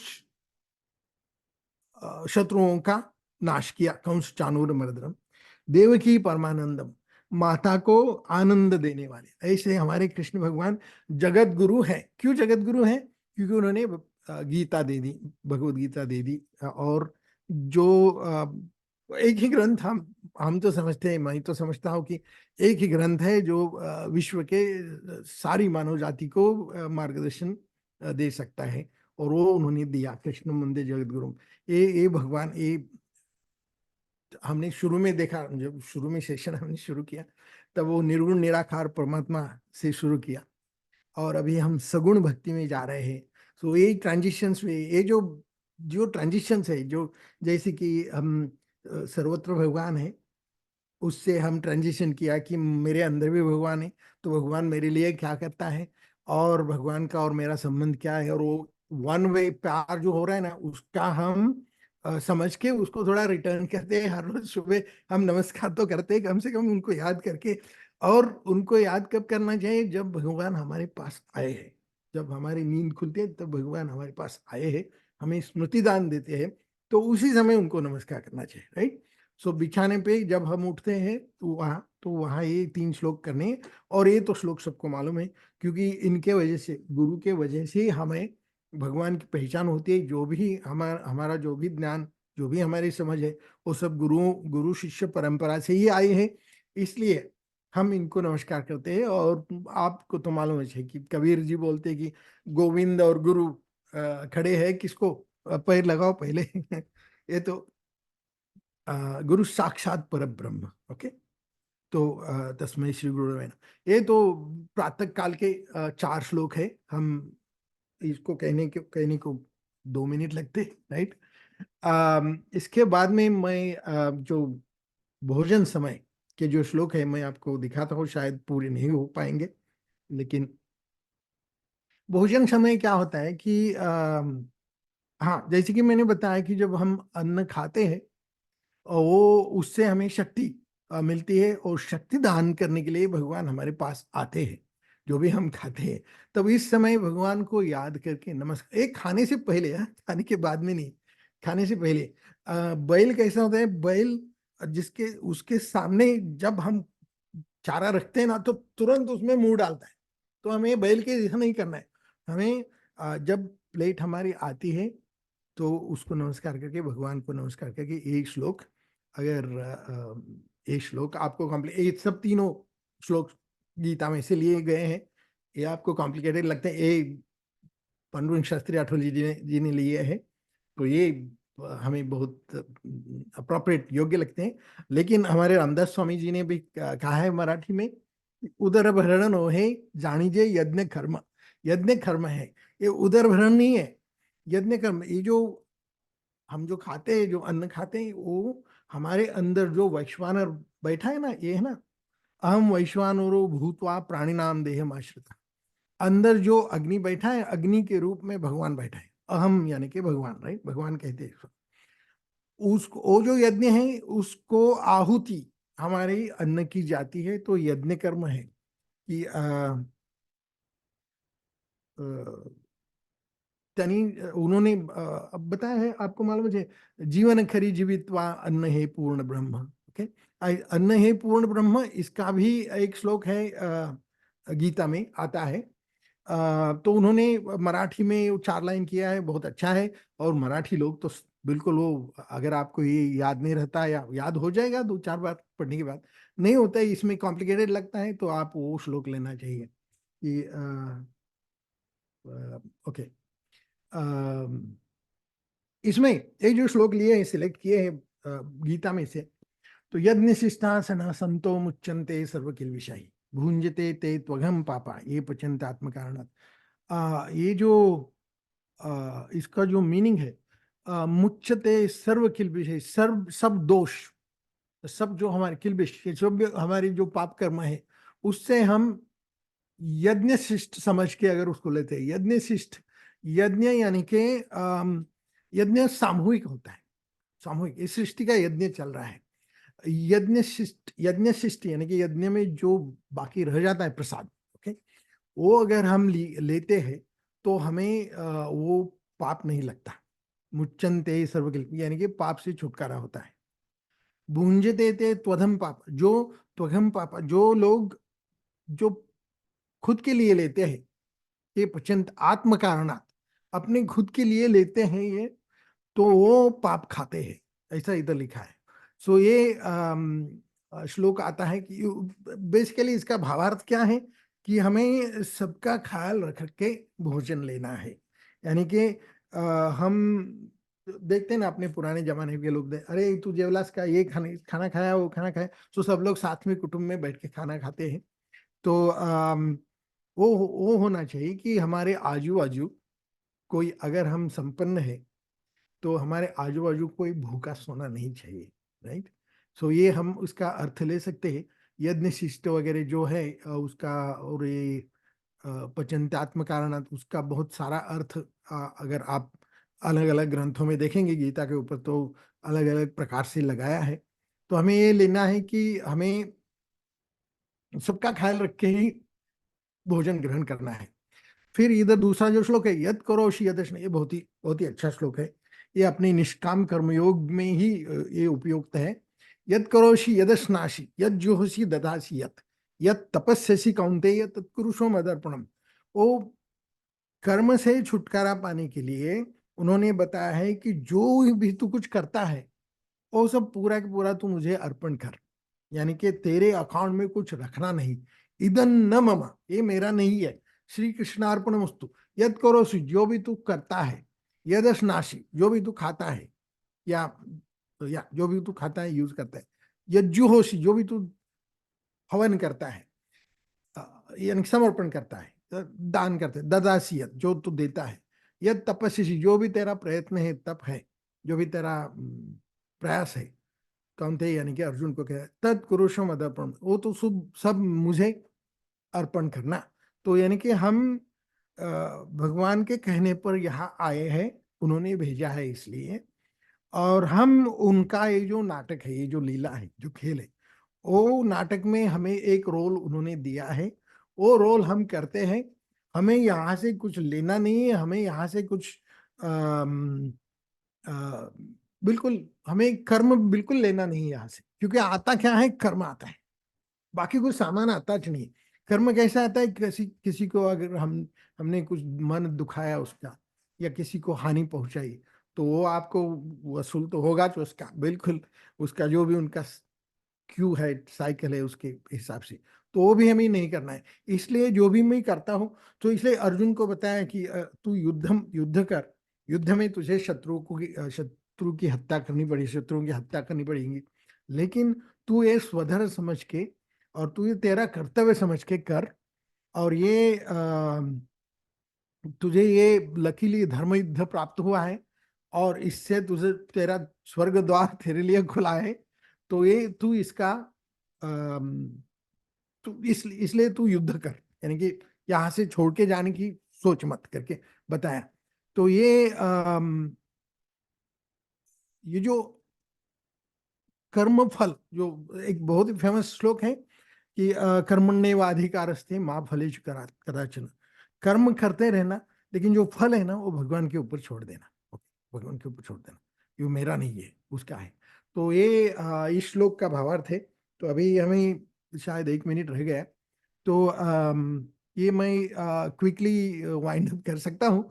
अहं वैश्वानरो भूत्वा प्राणिनां देह, इसके बारे में तो हमने बात ही की है कि प्राणापान, प्राणवायु, अपान वायु और अलग जो भी कुछ क्रियाएं हैं अंदर है, उसके वजह, उसके सहायता से मैं तेरा खाना पचाता हूँ और तुझे शक्ति देता हूँ। और ये जो लास्ट जो शांति पाठ है, उससे हमारा मन शांत होगा और हम पूजा भाव से इस भोजन को ग्रहण करेंगे। सहनावतु सहनो भुनक्तु, सह इधर सह है, सह यानी कि साथ में है। सह वीर्यं करवावहै सहनो भुनक्तु, हम साथ में खाएंगे, भुनक्तु खाएंगे। सहनावतु, हम, भगवान हमारा संरक्षण करे, हम अच्छे कार्य करें। सहवीर्यं करवावहै, बड़े बड़े कार्य करें। तेजस्वी नावधीतमस्तु, हमारी बुद्धि तेजस्वी हो। माँ विद्विषा भय, ये बहुत अच्छा है। माँ विद्विषा भय, हमें एक दूसरों के प्रति द्वेष भावना, मत्सर, ईर्षा न हो, स्पर्धा न हो, राइट। हमारे मन में किसी भी बारे में द्वेष न आओ, द्वेष न आए। और ऐसा ये शांति पाठ है। तो हम आगे का विषय, जब आगे हमें योगाचार्य जी हमें प्लॉट देंगे, तब हम आगे का विषय देखेंगे। क्योंकि कोई भी विषय डेवलप करने के लिए, यानी कि पूरे उसमें जाने के लिए हमें मुझे समय लगता है। अभी कुछ चीजें पता होना एक बात है, और उसको अच्छी तरह से एक्सप्लेन करके और किसी को बताना, ये जो विचार है और भाव है, तो दूसरों को कैसे कन्वे करना, ये भी उसकी जो कला है, जिसको वक्तृत्व कला समझो, या शिक्षक वृत्ति, जो शिक्षक की कला होती है कि जो अपनी विचार संक्रमित कर सकता है, या अपने भाव, क्योंकि भाव के ऊपर से ही विचार जाते हैं। तो ये कला शायद मेरे पास नहीं है। तो शायद आपको लगता होगा कि ये बहुत स्केची है, या ब्रोकन है, या इसमें लिंक नहीं है, या समझ में नहीं आ रहा है, या सर के ऊपर जा रहा है। अगर ऐसा कुछ है तो फिर मेरा जो हेतु है वो साध्य नहीं हो रहा है। तो आप जरूर मुझे इस सेशन के बाद में बता देना कि मैं इसको कैसे इम्प्रूव कर सकता हूँ, या इसमें आपकी रुचि विकसित हो रही है या नहीं हो रही है।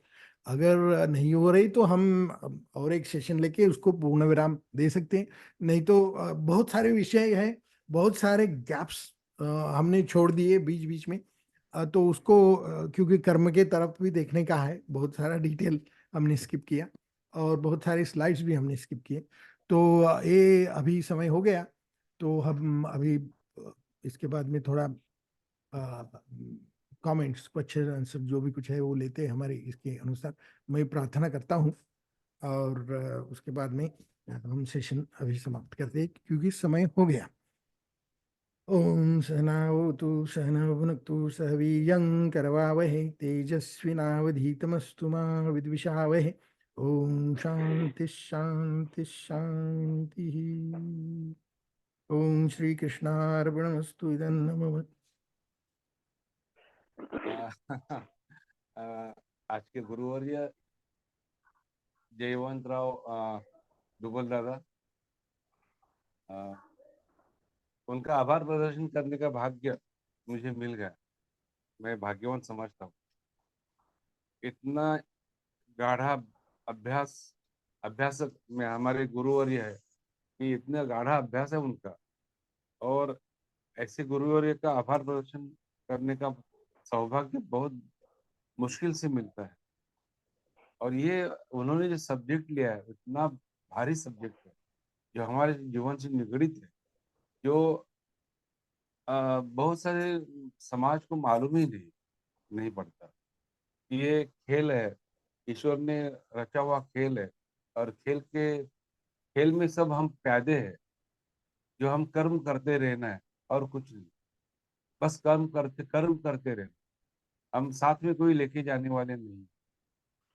जो प्यादे ईश्वर हमें जो स्वतंत्रता दी, ईश्वर ने बुद्धि के हिसाब से हमें जो स्वतंत्रता दी है, वो स्वतंत्रता का उपयोग हम क्या कर रहे हैं, कैसे कर रहे हैं, सदुपयोग कर रहे हैं कि दुरुपयोग कर रहे हैं, वो हिसाब से हमारा भाग्य हमें मिलता है। मतलब हम जो बोलते हैं कि अ, हमारा जो भविष्य, आगे का भी भविष्य बनता है, तो वही हिसाब से बनता है। जो भी हमें हमारे जो कर्म है, अगर हमारा कर्म बराबर नहीं तो कर्म में हमें उसका लाभ होगा ही नहीं। तो और दूसरी बात ये है कि इतना अपने सहज रीत्या बताया, अपने दिल से बताया। और दादा, मैं तो बोलता हूँ कि जो हृदय से बात की जाती है वो दूसरे तक पहुंच जाती है। क्वेश्चन ये होता है कि ये सब्जेक्ट ही इतना गाढ़ा सब्जेक्ट है, इतना अ, हमारे लिए थोड़ा सा नया भी है। तो बहुत हमारे समझ में आना मुश्किल हो जाता है। इसका मतलब ऐसा नहीं होता कि आप बराबर नहीं सिखा। आप तो दिल जान से आप बता रहे हैं। तो आप ऐसे कभी मत सोचिए। और दूसरी बात ये है कि इसके लिए आप लिमिट मत रखिए कि आप जो हमेशा बोलते हैं कि मेरा भी एक दो आगे मिलेगा नहीं मिलेगा। आपको तो जरूर वर्ग मिलने वाला है। तो आप जितना भी आपको जो भी बताना है वो आप सब बता दीजिए। हम सुनने के लिए तैयार है, और हमें अच्छा भी लगेगा, बहुत अच्छा लगता है। और आप बहुत अच्छे सिखाते भी है। और मैं तो बोलता हूँ जो भी कोई भी आदमी जो जान से, जो हृदय से बताता है, वो उधर ईश्वर तक भी, हमारे हृदय से जब हम बात करते हैं वो ईश्वर तक पहुंच जाती है।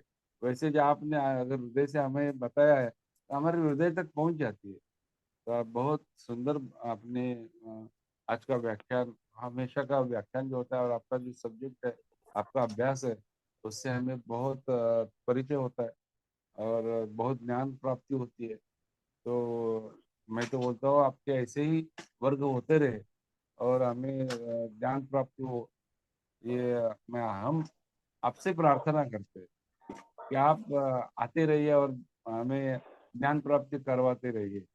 तो हमें सबका सौभाग्य है, आपके ऐसे गुरुवर्य मिले हमें। और योगाचार्य दादा को भी हम उनके धन्यवाद मानते हैं कि ऐसे ऐसे कहाँ कहाँ से हीरे ढूंढ के लाते हैं, कहाँ कहाँ से लाते हैं। हम तो सरप्राइज हो जाते हैं उनके बारे में। तो आप भी हमारे लिए बहुत बड़े हीरे हैं और आप आते रहिए, देते रहिए ज्ञान। हम आपके बहुत आभारी है। मैं दादा साहेब चुटकुले वर्ग से, सब आयोजक के वर्ग से, साधकों की तरफ से मैं आपका बहुत बहुत धन्यवाद मानता हूँ।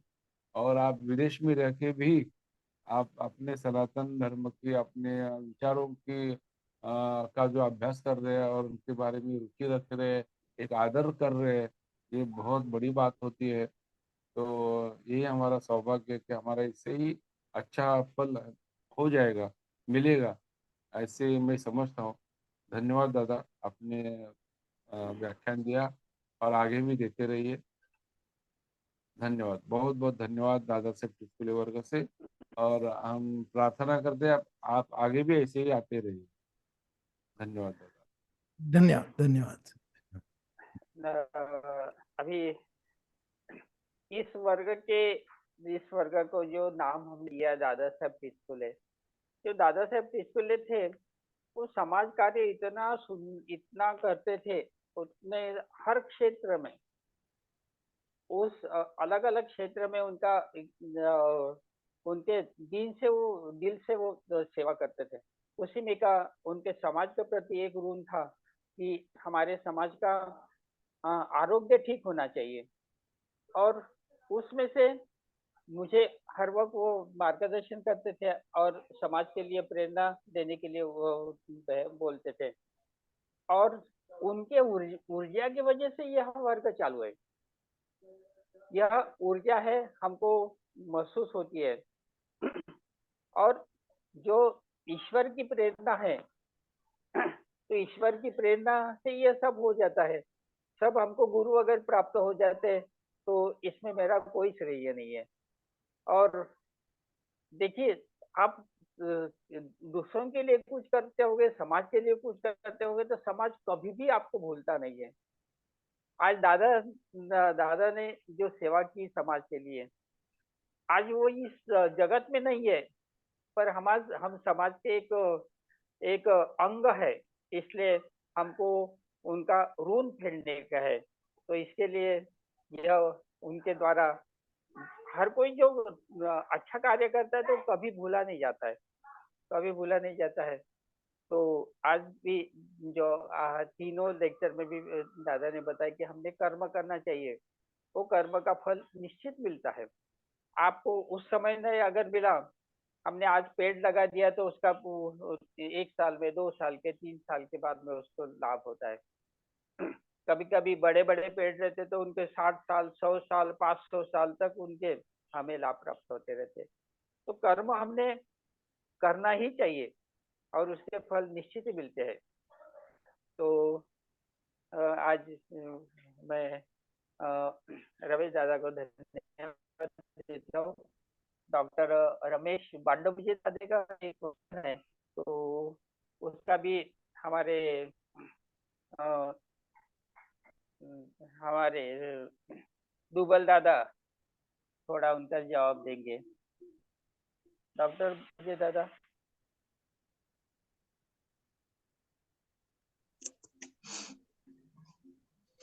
हरिओम दादा। हरिओम। हरिओम। ध्यानदार शानदार दादासाहेब टिस्कुले इस वर्ग का आज 1335वां दिन और आज हमने 9 जनवरी 2024 में प्रवेश किया है। इस योग वर्ग के प्रेरणा स्थान दादा साहेब टिस्कुले, इनको प्रणाम। आदरणीय मते दादा को प्रणाम, आदरणीय ठाकुर दादा को प्रणाम और आज के हमारे गुरु आदरणीय जयंत दादा दुबल को प्रणाम करता हूँ। मैं डॉक्टर रमेश पांडे नागपुर से सभी साधकों को प्रणाम करता हूँ। हमारे दुबल दादा ने जो त्रिकाल संध्या में जो मंत्र बताए हैं, तो उसका मैंने मैसेज दिया था दादा कि आपने 2 मंत्र दिखाए हैं, लेकिन तीसरा जो है उसका आप डिस्प्ले कर देना, ताकि अपन उसका स्क्रीनशॉट लेके रखेंगे। आपने जब बताएंगे, आप बताएंगे जब बताएंगे, लेकिन हमको वो मालूम पड़ जाएगा, ऐसा बोल रहा था मैं। ये मैसेज मैंने भेजा था। अगर नहीं होगा तो कोई बात नहीं, बाद में अपन नहीं नहीं, देखेंगे। वो मैं इसमें डाल सकता हूँ, हाँ अपने ग्रुप में डाल सकता हूँ, या हाँ हाँ। नो ये- हाँ, क्योंकि प्रॉब्लम, आई विल। ये आप, हाँ, आपका जो पहला पहला जो है ना, सवेरे उठते बराबर कराग्रे वस्ती लक्ष्मी वगैरह जो है ना, हाँ तो हाँ वो उसमें से हम कुछ मंत्र बोलते हैं रोज। हमारे आदरणीय योगाचार्य ठोकर दादा, गुरु ब्रह्मा गुरु विष्णु, वो भी बोलते हैं। लेकिन अभी हाँ हम जो आपके जो मंत्र दिखाए, उसमें 4 में से 3 मंत्र हम बोलते थे रोज, लेकिन ये चौथा मंत्र जो है सवेरे नहीं बोलते थे। हाँ हाँ, तो ये हो गया। बाद में फिर जब खाना खाते टाइम कौन सा मंत्र बोलना चाहिए वो आपने दिखा दिया है। तो हम्म। अभी सिर्फ मेरे और ख्याल से शाम के टाइम में कौन सा बोलना चाहिए, वो रह गया है हाँ, शायद। वो हाँ मैं बताता हूँ। बराबर, उसका ठीक, अर्थ भी समझना चाहिए। बराबर बराबर। वो भी अच्छा है। वो थोड़ा सा मैं अर्थ एक्सप्लेन करूंगा नेक्स्ट हाँ, सेशन में, अच्छा और फिर तो आपको दे सकता हूँ। हाँ, हाँ, वो वैसे भी मैं डाल देता हूँ मंत्र अच्छा। या तो ग्रुप में। हमारे ठाकुर दादा को जैसा कंटिन्यूशन में आपको दूसरा सेशन मिला, वैसा अगर तीसरा पॉसिबल है तो कल हो सकता है। क्या देखिए, या तो फिर या तो आ, दूसरे। हाँ, हमारे मेरे ख्याल से लीमाई दादा का है कल। हाँ, कल नहीं हो सकता, बट कभी आगे कभी होता और दादा आपने हिंदी में बोला तो हमारे राधा दीदी भी बहुत खुश हो गए होंगे। है। दादा और और हाँ यही विषय में, दादा यही विषय में मुझे बोलना था। और हाँ आप जो श्लोक भेजेंगे उसके साथ अगर मीनिंग भी उसका होगा तो हाँ, बहुत ओके। अच्छा होगा। अब मीनिंग नहीं मीनिंग है में, मतलब नहीं होता। हाँ राइट, ट्रू ट्रू, मीनिंग चाहिए, मीनिंग चाहिए। ऐसा यंत्रवत नहीं करना चाहिए विदाउट अंडरस्टैंडिंग। फिर भी उसका भी एक, मुझे बहुत कुछ बताने जैसा है मेरे पास। एक नहीं, आप आत्मशतक, सब बताते रहिए बस। सोचिए मत, एक एक हमें अच्छा लगे नहीं, ये मत सोचिए, आप बताते रहिए बस। ये हमारे शंकराचार्य है ना, आदि आद्य शंकराचार्य। वो जब बचपन में से उनको एकदम 3 साल जब थे, तब उन्होंने पूरा वेद वगैरह बोलना शुरू किया था। और 5 साल के थे तब से वो माँ को बोलते थे कि मैं संन्यास लेना चाहता हूँ, क्योंकि उनका जन्म ही शायद उस कारण से हुआ। तो वो हमेशा माँ के पीछे लगते थे कि तू जन्म लेना। तो उन्होंने आजू बाजू के लोगों को भी, बड़े लोगों को पूछा कि मुझे संन्यास लेना है करके, तो किसी ने अलाउ नहीं किया। तो उधर उधर के जो नंबूद्री ब्राह्मण थे, वो बोले कि ऋणानि तृण निपाकृत्य, तेरे जो 3 ऋण हैं वो पूरे करके फिर तो संन्यास ले सकता है, यानी कि ब्रह्मचर्याश्रम, गृहस्थाश्रम, संन्यासाश्रम, राइट। तो एनीवे ऐसी ज्यादा लंबी कहानी है। तो वो फाइनली क्या होता है कि जब मेरे ख्याल से 7 साल के थे, और नदी में पानी आया था, और माँ के साथ नदी क्रॉस कर रहे थे। सो माँ आगे चलती थी, और उसका हाथ लेके वो 7 साल का छोकरा पीछे चल रहा था। और ये 7 साल का छोकरे का पैर एक मगरमच्छ ने पकड़ लिया। पकड़ लिया तो वो बोलते हैं, माँ ये तो मुझे खींच रहा है, वो तो मुझे लेके जाएगा पानी में। अरे क्या करे, तो शिव जी से प्रार्थना की वगैरह। माँ अगर मैं उसको बोल दूं ना छोड़ दे, तो मुझे वो छोड़ देगा। ओके। लेकिन अगर तू मुझे सन्यास की परमिशन दे रही, तब मैं उसको बोलूंगा कि छोड़ दे। तो उसने ब्लैकमेल करके माँ से परमिशन ले ली। और माँ ने बोला, हाँ बात तू, नहीं तो है, मुझे लेके जाएगा, मुझे कुछ प्रॉब्लम नहीं है, मुझे लेके जाएगा। तो वो लेके, तो उसने बोल दिया। और उसके बाद में वो पड़त्या फड़ाची आदमी आगे, वो गए ढूंढते, गुरु को ढूंढते गए, क्योंकि आजू बाजू जो भी गुरु थे ना, उनका पूरा ज्ञान इन्होंने आत्मसात किया था 7 साल में, 7 साल के अंदर ही। तो उनको और किसको, तो गुरु वहां के बोलते थे कि गोविंद पाद करके नर्मदा के किनारे ओंकारेश्वर में उनका मठ है, तो वहां तू जा, उनका आश्रम है, तो वो आपको बताए। तो वो चलते चलते केरला से उधर तक गए, हाँ, किधर जो भी नर्मदा के उधर। और फिर वहां शिष्यगण थे, गुफा में रहते थे अंदर, गोविंद पाद उनके गुरु। तो शिष्यों ने बताया कि बाहर एक बालक आया है, राइट। तो गुरुजी ने पूछा कि कौन है, उसको पूछो कौन है। तो एक तू कौन है रे? तो वो उन्होंने जो बताया उसको आत्मशतक कहते हैं। ये जो आत्मशतक है, मनोबुद्धि अहंकार चित्तानि नाहम न च श्रोत्र जिह्वे न च घ्राण नेत्रे, ऐसे कुछ 6 उन्होंने स्थान कड़वी बना के वो बताया कि मैं कौन हूँ, राइट। तो ये जो आत्मशतक है ना, इसके ऊपर प्रयोग हुए बैंगलोर के कुछ यूनिवर्सिटी में। और उन्होंने क्या किया, वो ब्रेन ऐसे क्या बोलते हैं, प्रोब्स लगाते हैं, वायर्स वायर्स बहुत सारा, और फिर उसका जो ब्रेन वेव्स है ना, गामा वेव्स अल्फा वेव्स वगैरह, वो रिकॉर्ड करते हैं, वो प्लॉट करते हैं। और ये उसको बोला कि तुम आत्मशतक रिसाइट करो, आत्मशतक रिसाइट कर। तो जो गामा वेव्स, जो बेनिफिशियल वेव्स होते हैं, वो रिकॉर्ड होते हैं उधर।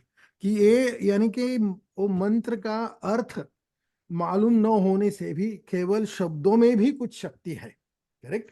ये मैं बताना चाहता था। लेकिन अर्थ मालूम होना चाहिए, अर्थ हम जो बोल रहे हैं उसका अर्थ तो मालूम होना ही चाहिए। तो अर्थ भी मैं डालूंगा उसमें।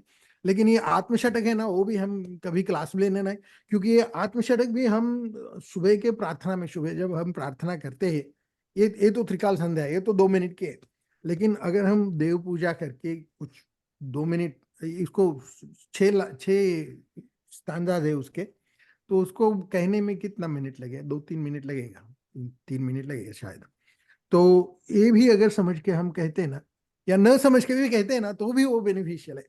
तो ये हमें इसमें बहुत अच्छी अच्छी बातें आई आत्मशतक में, कि मैं कौन हूँ। तो इसके बारे में ये आत्मशतक है, वो आत्मशतक भी मुझे कवर करना है। तो जब भी मुझे नेक्स्ट सेशन मिलेगा, अगर समय रह गया तो मैं आत्मशतक ले लूंगा। ओके, यही मुझे बोलना था। वह जो शंकराचार्य जी ने बताया है संस्कृत में, तो उसका हिंदी अनुवाद भी हो गया है। और मेरे हाँ, वर्ग यस। में मैं बहुत बहुत बार मैं लेता हूँ, शिवोहम अरे वाह, शिवोहम हाँ तो शिवोहम आपको मालूम है। शिवोहम। हम हरिओम दादा। योग में भी जैसा पसायदान का महत्व है, तो वैसा वो शिवोहम का भी महत्व है। तो हम बीच बीच में लेते रहते हैं, और अपने वर्ग में भी मैंने बहुत बार लिया है। हरिओम तो दादाजी। वो हिंदी की भी मैं हाँ, मैं डाल दूंगा। तो आप ये बोल सकते हैं, हमारा आत्मा कैसा है, अमर है, अजर है, वो करेक्ट करेक्ट जलता नहीं है, कुछ मरता नहीं, बिल्कुल। करेक्ट। तो इसमें सुंदर, हमें अगर संस्कृत भी नहीं आता है तो हम हिंदी में भी हम ये कर सकते हैं। तो बहुत सुंदर प्रार्थना है। हरिओम दादाजी। अभी हमारे सिंह साहब कुछ बोलना चाहते रहे। हरिओम दादा। यस।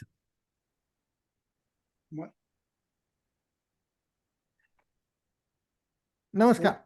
सिंह साहब का भी योग का बहुत ज्ञान है उनका। तो ठीक है, मुझे तो हर वक्त मैं उनके ज्ञान के लिए उसके योग के दीप के ध्यान ज्ञान के लिए, और उनका एक्यूप्रेशर के लिए जबरदस्त उनका है। तो मैं हर वक्त उनके तरफ अट्रैक्ट होता रहता हूँ, और कोई भी बहाने से उनको मैं मार्गदर्शन करने के लिए प्रेरणा करते रहता हूँ। सिंह साहब, आप बोलना ही चाहते हैं कुछ? हाँ, हरिओम दादाजी। हरिओम दादाजी। ठीक है दादा, दादा अरे बताइए। आवाज येत आहे का दादा माझा? हाँ, आवाज येतोय येतोय, चांगला येतोय। हा, बोलू का मग? हाँ, बोला बोला. बोला. सर्वांना हरिओम. आमचे दुबल दादांचं पण आभार व्यक्त करतो. त्यांनी 2-3 शिष्य खूप आम्हाला मार्गदर्शक झालेले आहेत. आणि माझा एक साधा प्रश्न आहे दादाजी. हा प्रश्न मी एक तर दुबल दादाला विचारतो, किंवा आजचे आमचे जे डॉक्टर साहेब नागपूरचे, त्यांनी जरी उत्तर दिलं तरी चालेल असं मला वाटते. हा दादाजी, आपण म्हणतो की उत्पत्तीचा जो सिद्धांत आहे, असं काही ते सांगतात की बाबा 4 प्रकारे ही जीवाची उत्पत्ती होते सृष्टीमध्ये, असं सांगितले जाते. तसं तर आपण आध्यात्मिकदृष्ट्या ही सर्व ब्रह्माचीच निर्मिती असं आपण मानतो. आपण म्हणतो की हे सर्व जीव त्यानेच निर्माण केले, ही वस्तुस्थिती सत्य आहे. परंतु आज जेव्हा आपण वैज्ञानिक दृष्टिकोनातून याचं परीक्षण करून जेव्हा आपण विवेचन करतो, तेव्हा असं सांगण्यात येते की डीएनए हा याच्यामध्ये कारणीभूत आहे. जसं आई-वडिलाचा डीएनए आणि इतर पशुपक्ष्यांचा सजीवांचा असा डीएनए कारणीभूत असतो या उत्पत्तीच्या मागे. आणि या उत्पत्तीच्या मागे सर्व ब्रह्मसूत्र तर आहेच. आपण ते मान्य केलेलंच आहे की हे ब्रह्माचीच सर्व निर्मिती आहे. परंतु दादा एक आता डॉक्टर साहेबांना विनंती करतो की हे निर्मिती किती प्रकारे होते हे एक त्यांनी सांगावं. आणि दुसरा एक मला असा जो अनुभव आहे, अनुभव म्हणजे म्हणण्यापेक्षा हे तुम्हाला सर्वांना आहे, की जसं आपण हे जीव अगदी पाहतो दादा, की घाणीमध्ये निर्माण होतात. अगदी जिथे आपण आपोआप तयार होतात ते. किंवा मी स्वतः तुम्हाला आता माझं उदाहरण सांगतो, की मी घरातले आपण कचा-कचा साफ करतो. आपल्या घरात पुष्कळसं दादा जुनं धान्य असते. एखाद्या ह्याच्यात छोटं-छोटं हे किचनमध्ये पडलेलं असतं. त्याला कधी आपण वर्ष 6 महिने ते निग्लेक्टेड असतो तो पार्ट आणि तो जेव्हा आपण उघडतो आणि माझा असा अनुभव आहे, की जेव्हा आपण हे घरातलं धान्याचे डबे उघडतो, त्या डब्यामधून ते त्याचे फुलपाखरं अलग ते आतमध्ये अळ्या असतात आणि त्याचे फुलपाखरं बनतात आणि ते झाकण उघडल्यावर एकदम उडतात. मग मला असा प्रश्न पडला, की दादा ह्या आपल्या सडलेल्या म्हणजे पुष्कळ दिवस कुजत राहिलेल्या धान्यामध्ये सुद्धा असे जीव तयार होतात. मग ही काय लीला आहे परमेश्वराची हा कोणत्या प्रकारामध्ये मोडतो? जसं सृष्टी निर्मात्याचे 4 प्रकार सांगितलेले आहेत, याच्यामध्ये हा माझा प्रश्न आहे. हा Google दादा देऊ शकतील किंवा आमचे डॉक्टर साहेब देतील तर चालेल. धन्यवाद. हाँ यह क्वेश्चन इतना सुंदर है। मैं तो चाहता कि सबने इसका अलग-अलग प्रकार के उत्तर देना चाहिए। और मैं भी एक विज्ञान दृष्टि से उत्तर दूंगा सबके उत्तर के बाद में। पहले दुबल दादा बताएंगे। हाँ नहीं वो क्या जारज श्वेदज अंडज उद्भिज ऐसा कुछ 4 प्रकार है योनियां जहां से उत्पन्न होती है।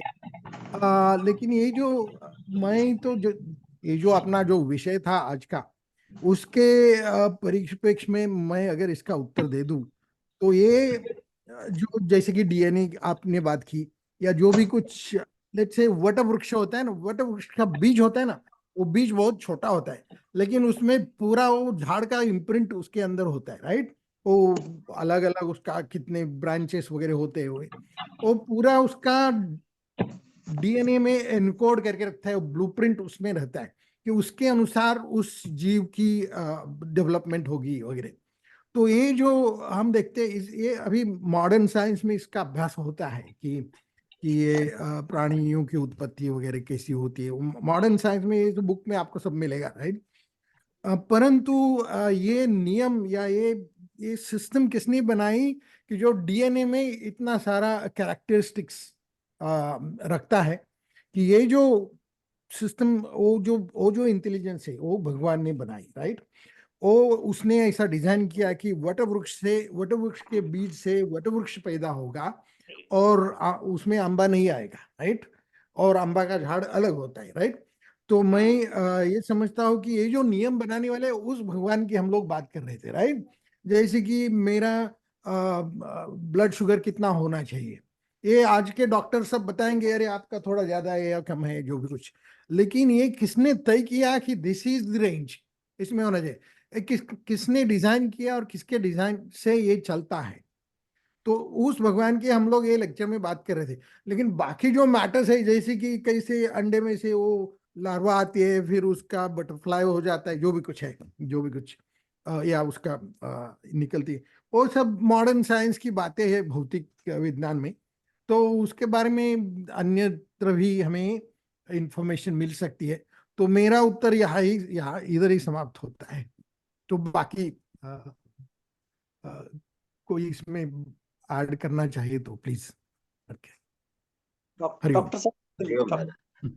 हमारे आदरणीय दशरथ दादा ने जो क्वेश्चन पूछा है तो मेडिकल दृष्टि से आपने डीएनए जो बोला है दादा, वो बराबर है कि हमारा माँ के अंडबीज से जो अंडबीज यानी एक सेल तैयार होता है उसको ओवम बोलते हैं, और हमारे पिताजी से एक सेल मिलता है उसको हम स्पर्म बोलते हैं। तो इसमें जो न्यूक्लियस रहता है इसमें डीएनए रहते हैं, डीएनए और आरएनए बोलते हैं उसको।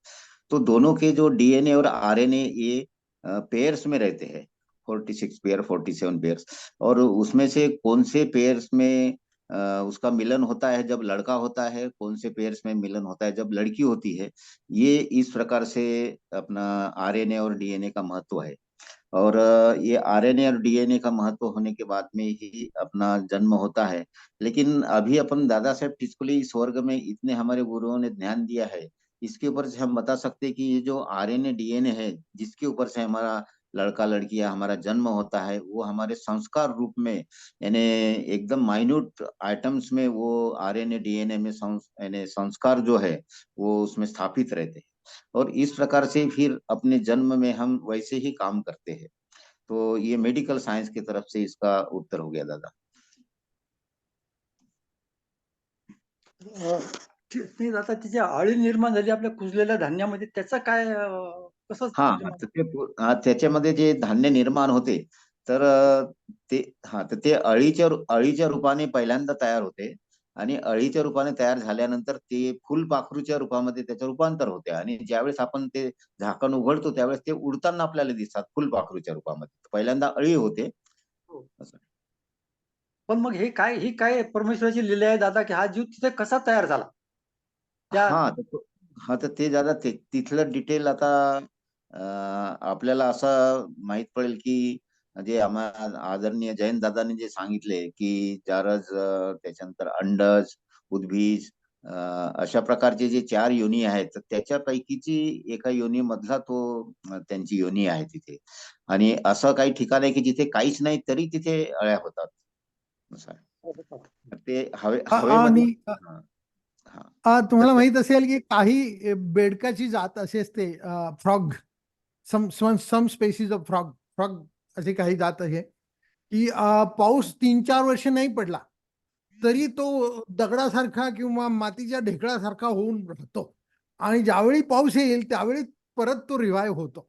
ती बेडूक अशी एक गोष्ट सांगतात त्याच्याबद्दल आपले रामदास स्वामी आणि शिवाजी महाराजांच्या गडाचं काम चालू होतं, आणि बरेच लोक असे दगड वगैरे उचलून वगैरे जे बांधकाम जे चालू होतं त्यावेळी महाराज बघत होते आणि रामदास स्वामी वहां थे उनके साथ. तो उन्होंने देखा कि शायद इनके मन में कुछ गर्व अहंकार के जैसा उत्पन्न हुआ है, तो उसको थोड़ा करेक्ट करते हैं। ऐसा समझकर रामदास स्वामी बोलते, अरे ये पत्थर इधर ला, ये पत्थर इधर रख, ये पत्थर। तो एक कोई पत्थर लेके जा रहा था बांधकाम का, तो उन्होंने रखा, अरे इसको तोड़ो तोड़ो इसको। तो रामदास स्वामी ने बताया तोड़ो इसको। तो तोड़ने के बाद अंदर से एक फ्रॉग निकल आया जीवित। तो उसका मेरे ख्याल से एक ओवी भी है उसके ऊपर कि ये जो अंदर जो फ्रॉग है, मेंढक जो था, उसको पानी कौन दे रहा था, उसको हवा कौन दे रहा था, ऐसा रामदास स्वामी पूछते हैं। सो ये कहानी कितनी सच है या काल्पनिक है मुझे मालूम नहीं, परंतु इसमें ये भी जो वही जो मेंढक जो मैं नेशनल जियोग्राफिक पे देखा था कि 4 साल के बाद बरसात आने के बाद वो जिंदा हो गया। तो ऐसा होता है, डॉर्मेंट रहते प्राणी, और जब उनको अनुकूल परिस्थिति उत्पन्न होती है तब वो फिर से रिवाइव होते हैं। और प्लांट्स में भी ऐसा होता है, प्लांट्स पूरा ड्राई होने के बाद एक बार बरसात आ गई तो फिर से रिवाइव होते हैं। तो होता होगा। नहीं, यह कहानी कल्पित नहीं है, ये सच कहानी है। अभी देखो, आप कहीं पर भी देखिए, घास के बीज कौन लगाता है? घास के बीज आपको जमीन पे घास नहीं दिखता है, बारिश होगा कि घास दिखाई देता है। जमीन के अंदर ऐसे बहुत से कीड़े जो वगैरह रहते हैं, वो जमीन के अंदर रहते हैं, कुछ आकाश में रहते हैं, कुछ पानी के अंदर रहते हैं, समुद्र में रहते हैं। वो कैसे जीवित रहते हैं? तो ये तो परमात्मा की लीला है। हमारा लीवर है, हमारा लीवर इतना सुंदर है, तो लीवर को साइंटिफिक भाषा में बताते हैं कि वो 500 हमारी जो पीढ़ियां है, यानी मेरे पिताजी, उनके पिताजी, उनके पिताजी, उनके पिताजी, उनके पिताजी, ऐसे करके 500 पीढ़ी है। उन्होंने जो कुछ भी खाया है, जो हर कुछ उन्होंने खाया है, तो वो हमारा लीवर पहचानता है। और उस चीज उन्होंने अगर कुछ नहीं खाई होगी ना, तो उसको क्या करता है कि वो बाहर फेंक देता है। लीवर को इतनी 500 पीढ़ी का ज्ञान रहता है, और यह विज्ञान द्वारा यह विज्ञान द्वारा यह, अ, इसका रिसर्च हो के बाहर हमको प्राप्त हुआ है। देखिए लीवर को है ना, उनकी पीढ़ी अगर शाकाहारी होगी, तो अगर मांसाहार किया ना, तो उसको वो लीवर अंदर नहीं रखता, वो उल्टी करके बाहर फेंक देता है। तो जो जो चीजें हमने कुछ मेडिसिन वगैरह, तब अभी जो डॉक्टर बांडोमुझे दादा का वगैरह है सब्जेक्ट है, तो कुछ चीजें डॉक्टर है ना, हमको लीवर पहचानता इसलिए है ना, तो कुछ है ना, तो हम हमारे सलाइन द्वारा डॉक्टर्स लोग देते हैं, इंजेक्शन द्वारा वो देते, तो उनको लीवर को पहचानना मुश्किल हो जाएगा होता है, और वो उसका अंदर प्रभाव हो जाता है। तो लीवर लीवर की हमारे हर इंसान के लीवर की तो 500 पीढ़ी है, तो उन्होंने जो खाया है तो वो सब वो पहचानता है, उसके अनुसार ये करता है। जब हम पुनर्जन्म के बारे में देखेंगे, तो पुनर्जन्म के बारे में देखें तो उनका जो कर्म के तो अनुसार है, तो कर्म के अनुसार जो नया जीवन करता है, तो उसके अनुसार उसके सब आ जाते हैं। छोटे बच्चे हैं तो कभी इतने सुंदर गाने गाते हैं, कुछ कभी कीर्तन करते हैं, कभी इतना ज्ञान देते हैं, और अलग अलग लैंग्वेज का ये देते हैं। तो यह हमारे दशरथ दादा के क्वेश्चन का ही एक भाग है। तो थोड़ा सा मुझे बताना था। मैं और बहुत से लोगों के जानना चाहता हूँ कि वह इस बारे में कुछ मार्गदर्शन करेंगे। सिंह साहब है, दादा दादा दीदी है, दादा त्याचं और माझं अन्य एक कोई।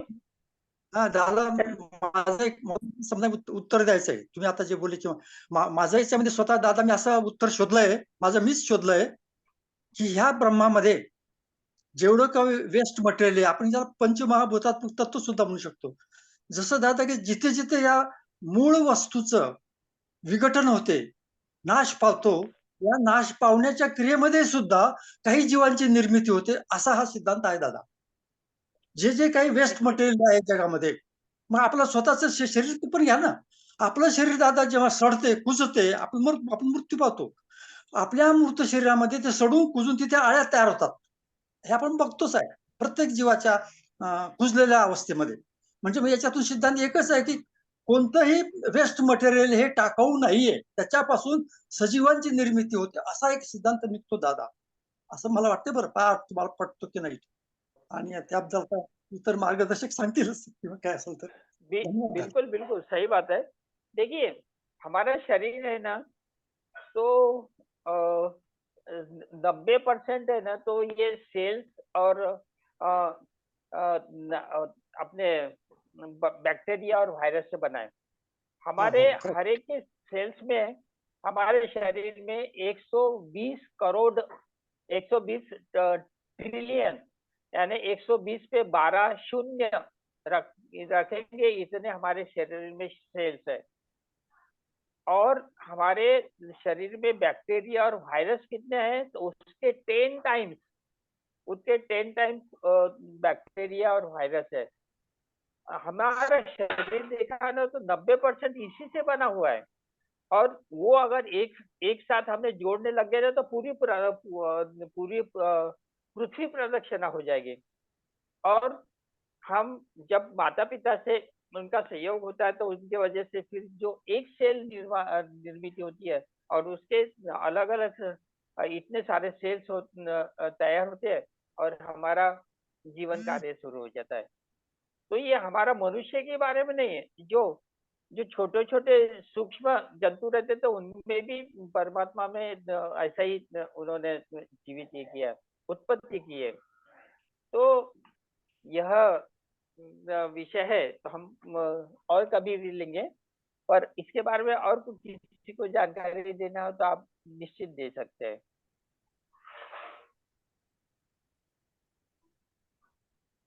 हेलो। हाँ आवाज बोलिए, येतोय? बोला। विद्या बोलतीये. हाँ ये तो है।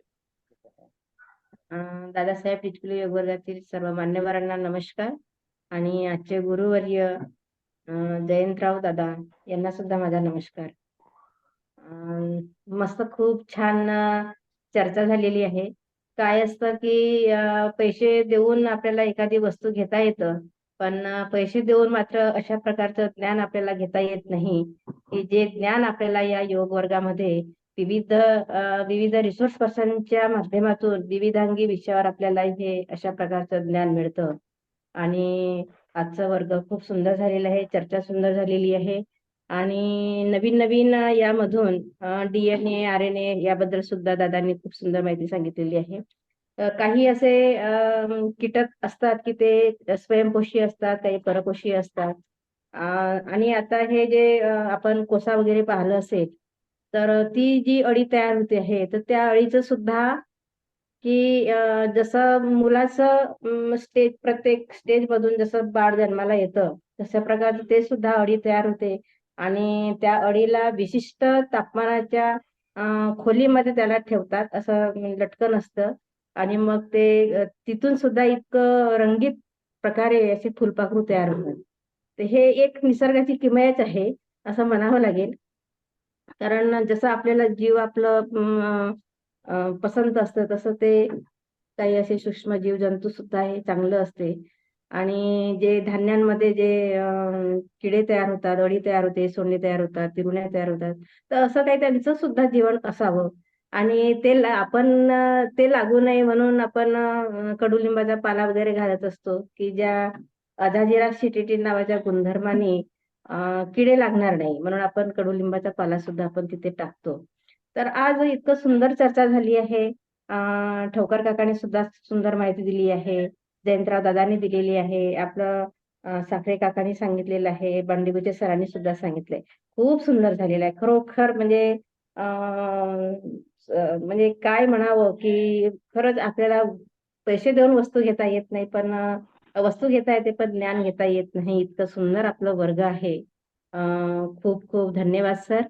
असेच आम्हाला मार्गदर्शन करत राहा आणि विविध विषयांचं ज्ञान देत चला. खूप खूप धन्यवाद. डॉक्टर लिमाई दादांनी आम्हाला दुर्बल दादा दिलेत. तसेच मिलिंद वंजारे दादा पण आहेत आणि आज आम्हाला लिमाई दादांकडून वंजारे दादा पण मिळाले. मी मिलिंद वंजारे दादांना पण विनंती करतो की त्यांनी थोडस समोर येऊन आपला परिचय द्यावा, 2 शब्द बोलावे. नमस्कार नमस्कार. अरे हो हे माझं मिलिंद तिथे हो. किती रात्र झाली असेल, किती वाजले तुमच्याकडे आता? नाही मी मुंबईत आहे आता, सध्या सुट्टीवर आलोय. मुंबईत आहे का? ओके तर मी ठीक आहे. काल तुमचं इन्व्हिटेशन बघितलं. अरे म्हटलं नाही, सकाळी म्हणजे नेहमी लवकर उठणं होतंच, म्हटलं नाही आज मिस करायचं नाही म्हणून मी पटकन लॉग इन केलं झूमला. तो हा माझा ह्या ग्रुपवरचा पहिला सेशन आहे आणि डुबल सरांना मी आता गेले 3-4 महिने ओळखतो आणि त्यांचं मनाच्या श्लोकाचं हे मी अतिशय रेग्युलरली फॉलो करतो. तर तेच हे आहे की त्यांची आवाज येतोय का? हो येतो ना, आवाज येतोय तुमचा. हा मध्ये कट झाला होता. हा तर प्रथम तर सर्वांना नमस्कार. माझी पहिलीच वेळ आहे आणि तुम्हा समोर बोलायची आणि आता मॅडमनी सांगितल्याप्रमाणे हे ज्ञान असं बाहेर कुठेच मिळत नाही, तुम्ही किती हे केलं तरी. आता आपण जो माझी ओळख करून पहिल्यांदा देतो. मी गेली 17 वर्ष लंडनमध्ये राहतो, युनायटेड किंगडम मध्ये आणि परमार्थ आणि स्पिरिच्युअलिटीची भरपूर आवड आहे पहिल्यापासून आणि असं करताच मला आमच्या मित्रांच्या वडिलांकडून, सासऱ्यांकडून बेसिकली ह्या ग्रुपची ओळख झाली आणि त्याच्यानंतर मी आता गेले जवळ 6 महिने या ग्रुपवर ऍक्टिव्ह आहे म्हणजे ज्ञान याच्यातूनच जास्तीत जास्त ग्रहण करण्याचा प्रयत्न करत होतो आणि असा ग्रुप मिळणं ही पण मोठी भाग्याची गोष्ट आहे. आणि तुमच्यासारखा योगाचार्य म्हणजे खूप वरच्या लेवलचे म्हणजे योग आणि ह्या स्पिरिच्युअल ह्याच्यातल्या लोकांची ओळख होणं किंवा त्यांच्याशी संभाषण करणं ही देखील माझ्यासाठी मोठी गोष्ट आहे. आणि तर अतिशय मला म्हणजे आनंद होतो की चला आता म्हणजे हे असे वर्ग आपल्याला कंटिन्युअस मिळतील. त्याच्यानंतर लिमय सरांची मी स्वतःहून त्यांच्याशी बोललो आणि इन फ्युचरमध्ये डुबल सरांशी पण माझं बोलणं झालं. इन फ्युचरमध्ये मलाही असे सेशन घेणं आवडेल, कारण हे ज्ञान जे आहे ते सर्व पसरलं पाहिजे. म्हणजे जास्तीत जास्त मराठी लोकांपर्यंत मराठी म्हणजे एकूणच सर्वत्र हे ज्ञान पोहोचायला पाहिजे. या हिशोबाने हे आहे. तर फक्त एकच गोष्ट मला तिकडे ऍड करायची आहे. डुबल सर ऐकायला येतंय ना? हा हो येते. येतं हा. येतं हा, येस तर मला येस एकच ऐकायला येते. हो. तर मी जरा मराठीतच हे करीन, त्याच्यानंतर मग आपण हिंदीमध्ये मी सर्वांसाठी करू जेव्हा सेशन. पण मला एक गोष्ट फक्त इथे ऍड करायची आहे, की ज्यांनी प्रश्न विचारला की बेसिकली ही उत्पत्ती कशी होती. तर डुबल सरांनी जसं सांगितलं की उद्भिज, जायज हे वेगवेगळ्या 4 प्रकारच्या ह्यानी खाण्याची उत्पत्ती होते. हे झालं ज्ञान. नॉर्मली माझं याच्याबद्दलचं हे कसं आहे, की जेव्हा तुम्ही निसर्गाकडे बघता आता आणि जेव्हा तुम्हाला हिंदीमध्ये असे बोलता प्रश्न येईल बोला ना. हेलो आता हिंदीमध्ये बोलता येत असेल तर बोला हाँ ना. बोलते नो प्रॉब्लम। हाँ, तो जब भी आप निसर्ग के या नेचर के पास आप देखते हो और आपको ऐसे कुछ प्रश्न जो भी पढ़ते हैं, तो ये ध्यान में रखना कि प्रश्न जो उत्पत्ति होती है हमारे इसमें कि ये कैसे होता है। जैसे कोई बटरफ्लाई या फुलपाखरू जब भी दिखता है अपने को तो बहुत सुंदर लगता है। तो जब भी आपके यहाँ पे चिकित्सा या प्रश्न निर्माण होते हैं, तो ये देखना कि ये मन की भूमिका है। पहले तो ये मन की भूमिका है कि प्रश्न निर्माण करना। और आप अगर देखोगे कि अभी बहुत सारे गुरुओं ने अपने-अपने आंसर दिए। वहाँ पे हम लोग क्या करते हैं, हम लोग साइंस में बहुत सारे, तो ये चिकित्सा करना है, हर एक चीज़ को डिवाइड करके देखना है। ये जो मन की तरह है ना, उसमें हम लोग फँस जाते हैं। जैसे फॉर एग्ज़ाम्पल जैसे डुबल जी ने बताया कि ये आप बुक में पढ़ सकते हो, तो ऐसे 100 अगर बुक पढ़ ले तो आप मन बुद्धि यहाँ तक ही सीमित रह जाओगे। आपको उतना ही सैटिस्फैक्शन मिलेगा, समाधान मिलेगा कि चलो मुझे अभी पता चला कि ये चारों वर्ग कैसे, जैसे उत्पत्ति कैसे होती है। यहाँ तक ही सीमित है। लेकिन जब हर एक चीज़ में 2 चीज़ है। एक उसमें आपको ब्रह्म की पहचान हो सकती है। जैसे अगर मैं कुछ भी चीज़ देखूँ तो यहाँ पे 2 चीज़ है। ये तो बहुत कॉमन नॉलेज है। आज कुछ भी चीज़ आप देखते हो तो वहाँ पे 2 चीज़ है। एक है वहाँ पे एनर्जी है 100%। अगर वो चीज़ मूविंग है तो वहाँ पे एनर्जी है। अगर आप एंट को या मूंगी को देखते हो तो वहाँ पे एनर्जी है, वो चल रही है। और उसमें इंटेलिजेंस है, उसमें बुद्धि है। ये तो हम देखते ही देखते हैं हर एक चीज़ में। वो कोई भी होने दो, अगर वो मच्छर है उसमें भी हर एक चीज में इंटेलिजेंस है। देखो एंड में कितनी इंटेलिजेंस है, हमारे से ज्यादा डिसिप्लिन और एनर्जी वहां पे है। तो जब भी ये आप चीजों देखते हो या आपके मन में प्रश्न उठता है तो वहां पे 2 तरीके होते हैं। एक तो आप चिकित्सा में लग जाओ, जहाँ पे आप बुक पढ़ो, ज्यादा पढ़ो, बहुत सारे आंसर जमा करो, उससे आपको बुद्धि तक आप जा सकते हो। आप ये चीज और 100 लोग को बता सकते हो। लेकिन उसी समय और एक चीज है, वो है ब्रह्म की पहचान, कि जो कि तुम्हारे अंदर है। तो हर एक चीज जब आप निसर्ग में देखते हो वो एक्चुअली तुम्हारा रिफ्लेक्शन है, कि वो तुम्हें ये चीज बता कि तुम्हारे अंदर भी वो ब्रह्म है। तो उसकी खोज, और उसकी खोज जो है, मैं ये समझता हूँ कि ये जो योग वर्ग है वो उसके लिए है। जब भी आप जैसे मराठी में डुबल जी ने अभी बताया, वैसे मैं वो फॉलो करता हूँ दासबोध का, तो वह है मनाची शते ऐकता दोष जाती। मनाची शते मीन्स अपना मन जो है वो बहुत सारे प्रश्न पूछते रहेगा। लेकिन जब आप ब्रह्म की तरफ जाते हो, अंदर की तरफ जाते हो, वही जो इंटेलिजेंस जो बाहर आपको दिख रहा है, जो फुलपाखरू बना है, वही इंटेलिजेंस आपके अंदर है। जब अंदर झाँकने लगते हो, तो ये जो प्रश्न है सब निकल जाएँगे और आपको अपने अंदर की जो आपकी जो ये है, जर्नी है, जो प्रवास है, वो चालू हो जाएगा। इसलिए मैं इसकी तरह देखता हूँ कि प्रश्न पूछने अच्छी बात है, आंसर भी मिलना अच्छी बात है, लेकिन जब अंदर देखने जाते हैं, वो सबसे ज़्यादा इम्पोर्टेंट है। और एक एक बार वो आपको टच हुआ, वो आप करने लगे, तो ये बाहर की सब चीज़ें आपको जो आंसर्स है, वो अपने आप मिलते जाएँगे। तो मेरी मेरी यही है कि जभी भी आप कुछ भी बाहर देखते हो तो उसका कुछ ना कुछ ये अपने अंदर से ही चालू होता है। तो ब्रह्म की जो खोज है, वो मुझे ये योग वर्ग जो है, टिचकुले योग वर्ग, यहाँ पे ये खूबियाँ ज़्यादा लगती है। लिमे सर का मैं ये सुनता हूँ, या अभी मैंने चालू किया है, या डुबल जी का ये सुनता हूँ। जैसे आज मॉर्निंग में हम लोगों ने सब श्लोक देखे, ये सब अंदर की बातें हैं। और जब अंदर की बातें कि एक बार आपको प्रश्न के उत्तर मिलने चालू हो जाएँगे, ये बाहर के सब आंसर आपको मिल जाएँगे। धन्यवाद, धन्यवाद। अ, दादा अ, अ, अ, मग तुम्हाला 2 विनंती आहे माझ्याकडून. एक बरं. आहे तर तुम्हाला सकाळी उठायचा प्रॉब्लेम असेल तर मी 4 वाजता सुद्धा तुम्हाला उठवू शकतो. न तर तुमची अनुमती असेल आणि तुम्हाला प्रॉब्लेम असेल तर. आणि दुसरी विनंती आहे, की आम्हाला या वर्गावर आहे ना, तर मार्गदर्शन करण्यासाठी आपण जर उपकृत झाला तर आम्हाला खूप छान वाटेल. आम्ही 15 जानेवारी ते 15 मार्चपर्यंत सीनियर सिटिझन चे आम्ही 40 वर्ग घेणार आहेत हां, आणि हां. 40 वर्ग घेणार आहेत. आमचा उद्देश एकच आहे, की बा तो निवृत्त झाले की त्याला असं वाटतं की माझा आता मुलगा आलाय, परंतु त्याच्याजवळ ज्ञान आणि अनुभव इतका असतो की ते त्याचा जर उपयोग केला तर तो कुटुंबासाठी, समाजासाठी आणि हे केलं तर 100 वर्ष जगू शकतो, इतकं त्याच्याकडे ज्ञान आणि अनुभव असतो. तर आम्हाला त्याची जागृती करायची आहे, त्याला एज्युकेटेड करायचं आहे, एनर्जेटिक करायचं आहे. तर मी 70 ते 100 विषय पाठवेल, तर त्याच्यावर पण आपलं मार्गदर्शन झालं तर आम्हाला आनंद होईल. हो आम्हाला डुबल सरांशी माझं याच्यावरची नेहमी बोलणं होत असतं. आता म्हणजे ह्या मार्गच असा आहे, योगाचा मार्गच असा आहे की उठणं सकाळी 4 वाजता होतं. कारण 4 वाजल्यापासून 9 वाजेपर्यंत म्हणजे ते बोलायला हरकत नाही, बट वो अपने बाप का टाइम होता है, वो कोई अपने से ले नहीं सकता, असं मी स्वतःला नेहमी सांगतो.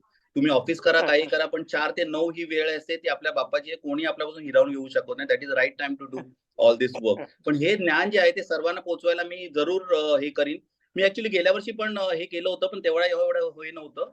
पण डेफिनेटली मला एखादा म्हणजे वर्ग घ्यायला आवडेल आणि डेफिनेटली लिमाय सर आणि तुमच्या सर्वांचं मार्गदर्शन असेल. पण सांगण्यासारखं भरपूर आहे आणि हे आपल्याला माहित असायला पाहिजे. म्हणजे म्हणतात ना, हे पसरलं पाहिजे, सर्वांना कळायला पाहिजे असं. निश्चित दादा, या वर्गाचे वेगवेगळे संकल्प आहेत. महिलांचे आपण 45 वर्ग घेतले, आता पुरुषांचे घ्यायचे आहेत, किड्सचे घ्यायचे आहेत. मला 300 आजारावर वर्ग घ्यायचे आहेत आणि त्याचे प्रत्येक सगळ्या शरीराला एकही आजार होत नाही आणि सगळे मुक्त होऊ शकतात.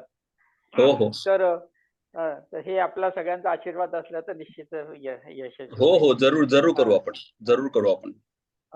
उद्या लिमाय दादांचा 77वा वर्ग आहे, तर आपण सगळ्यांनी उपस्थित व्हावे. आणि आणखी कोणाला काही बोलायचं असेल तर आपण निश्चित बोलू शकता. हरिओम. थोडं मी ऍड करू इच्छितो.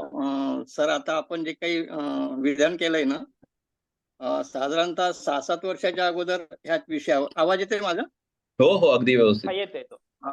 6-7 वर्षाच्या अगोदर ह्याच विषयावर जेव्हा असं चर्चा झाली ह्या विषयावर आमची, तर आपण प्रश्नाचे उत्तर शोधतो. बरोबर, आपण जे म्हटलेलं आहे प्रश्नाचं उत्तर शोधण्यापेक्षा प्रश्नातच उत्तर असतं, असं एक विधान केलं.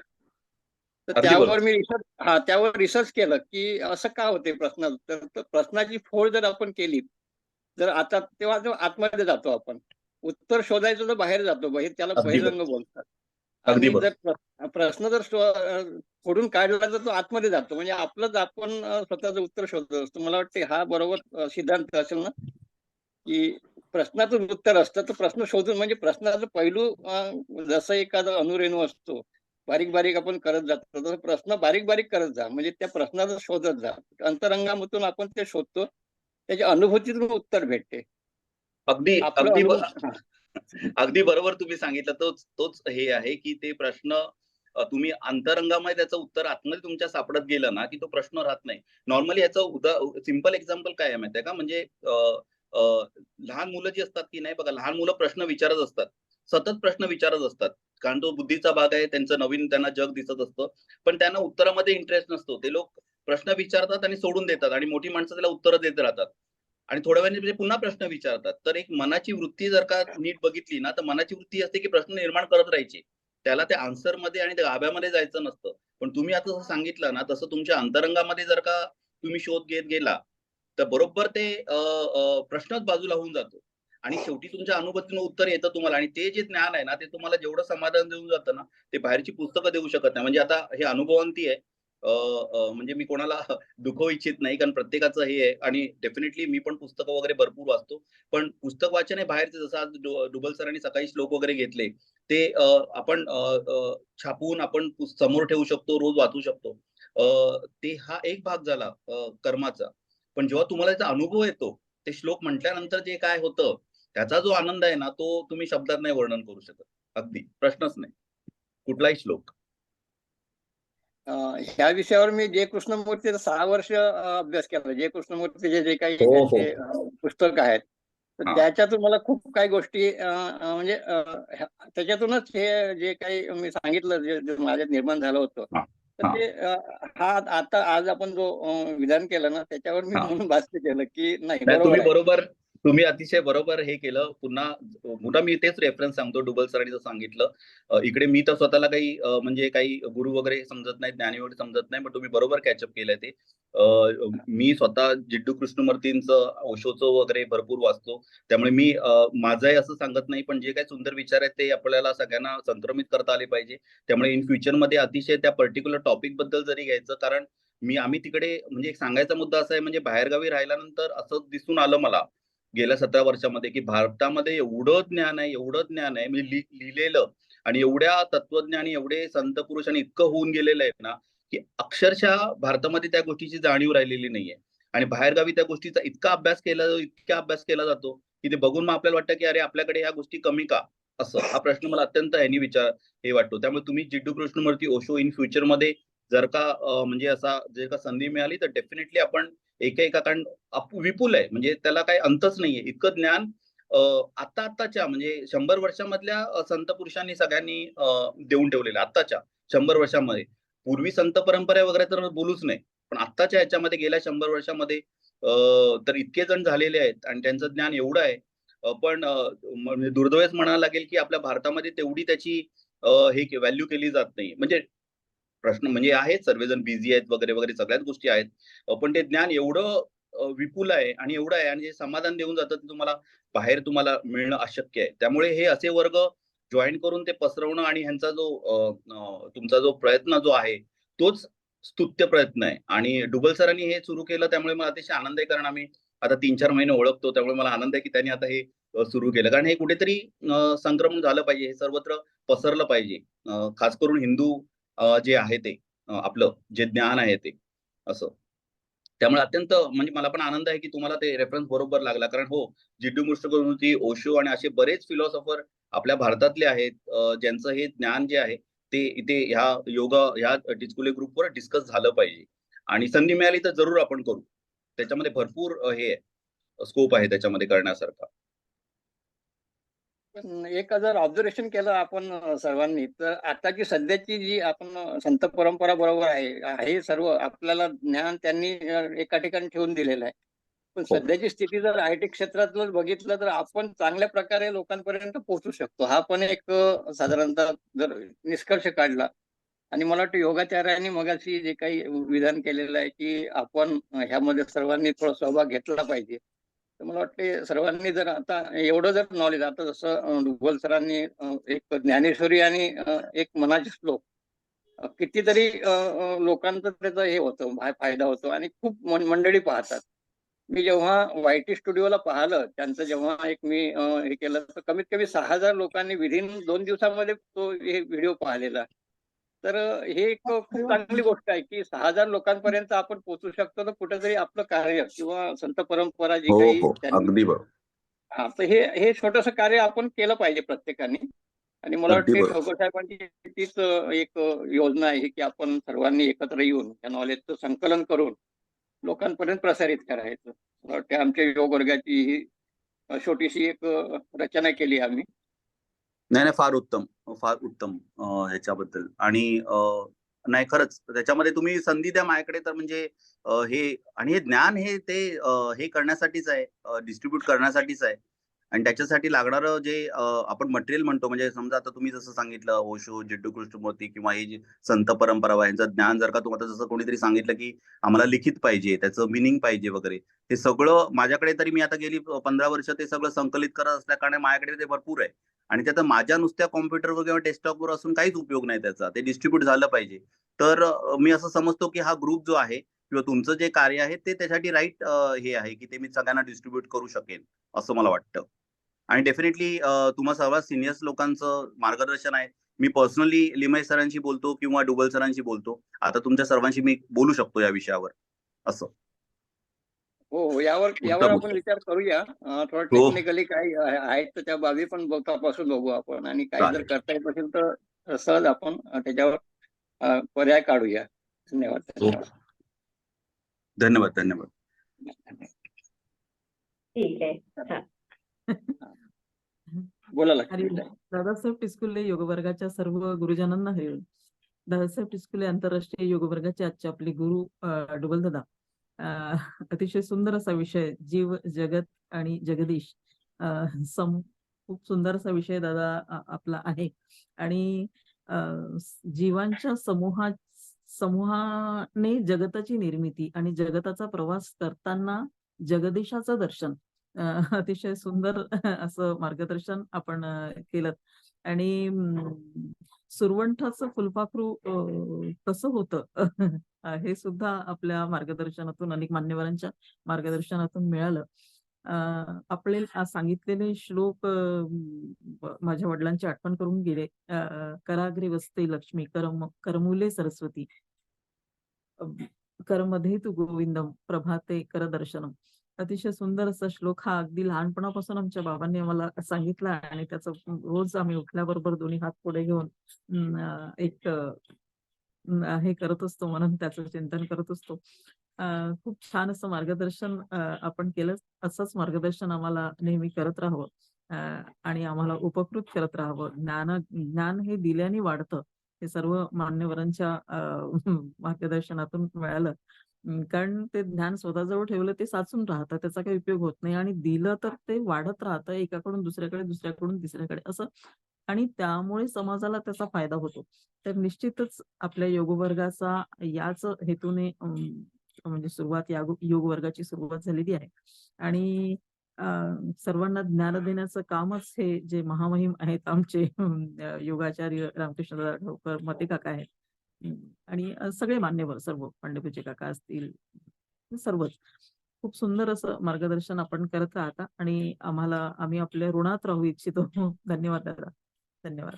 आणि ज्ञानेश्वरी बद्दल तर काही सांगायलाच नको. आपलं जे ज्ञानेश्वरीचा वर्ग जो सुरू झाला ना, हे ग्रुप, खरंच खूप सुंदर असं मार्गदर्शन त्यात असतं. धन्यवाद.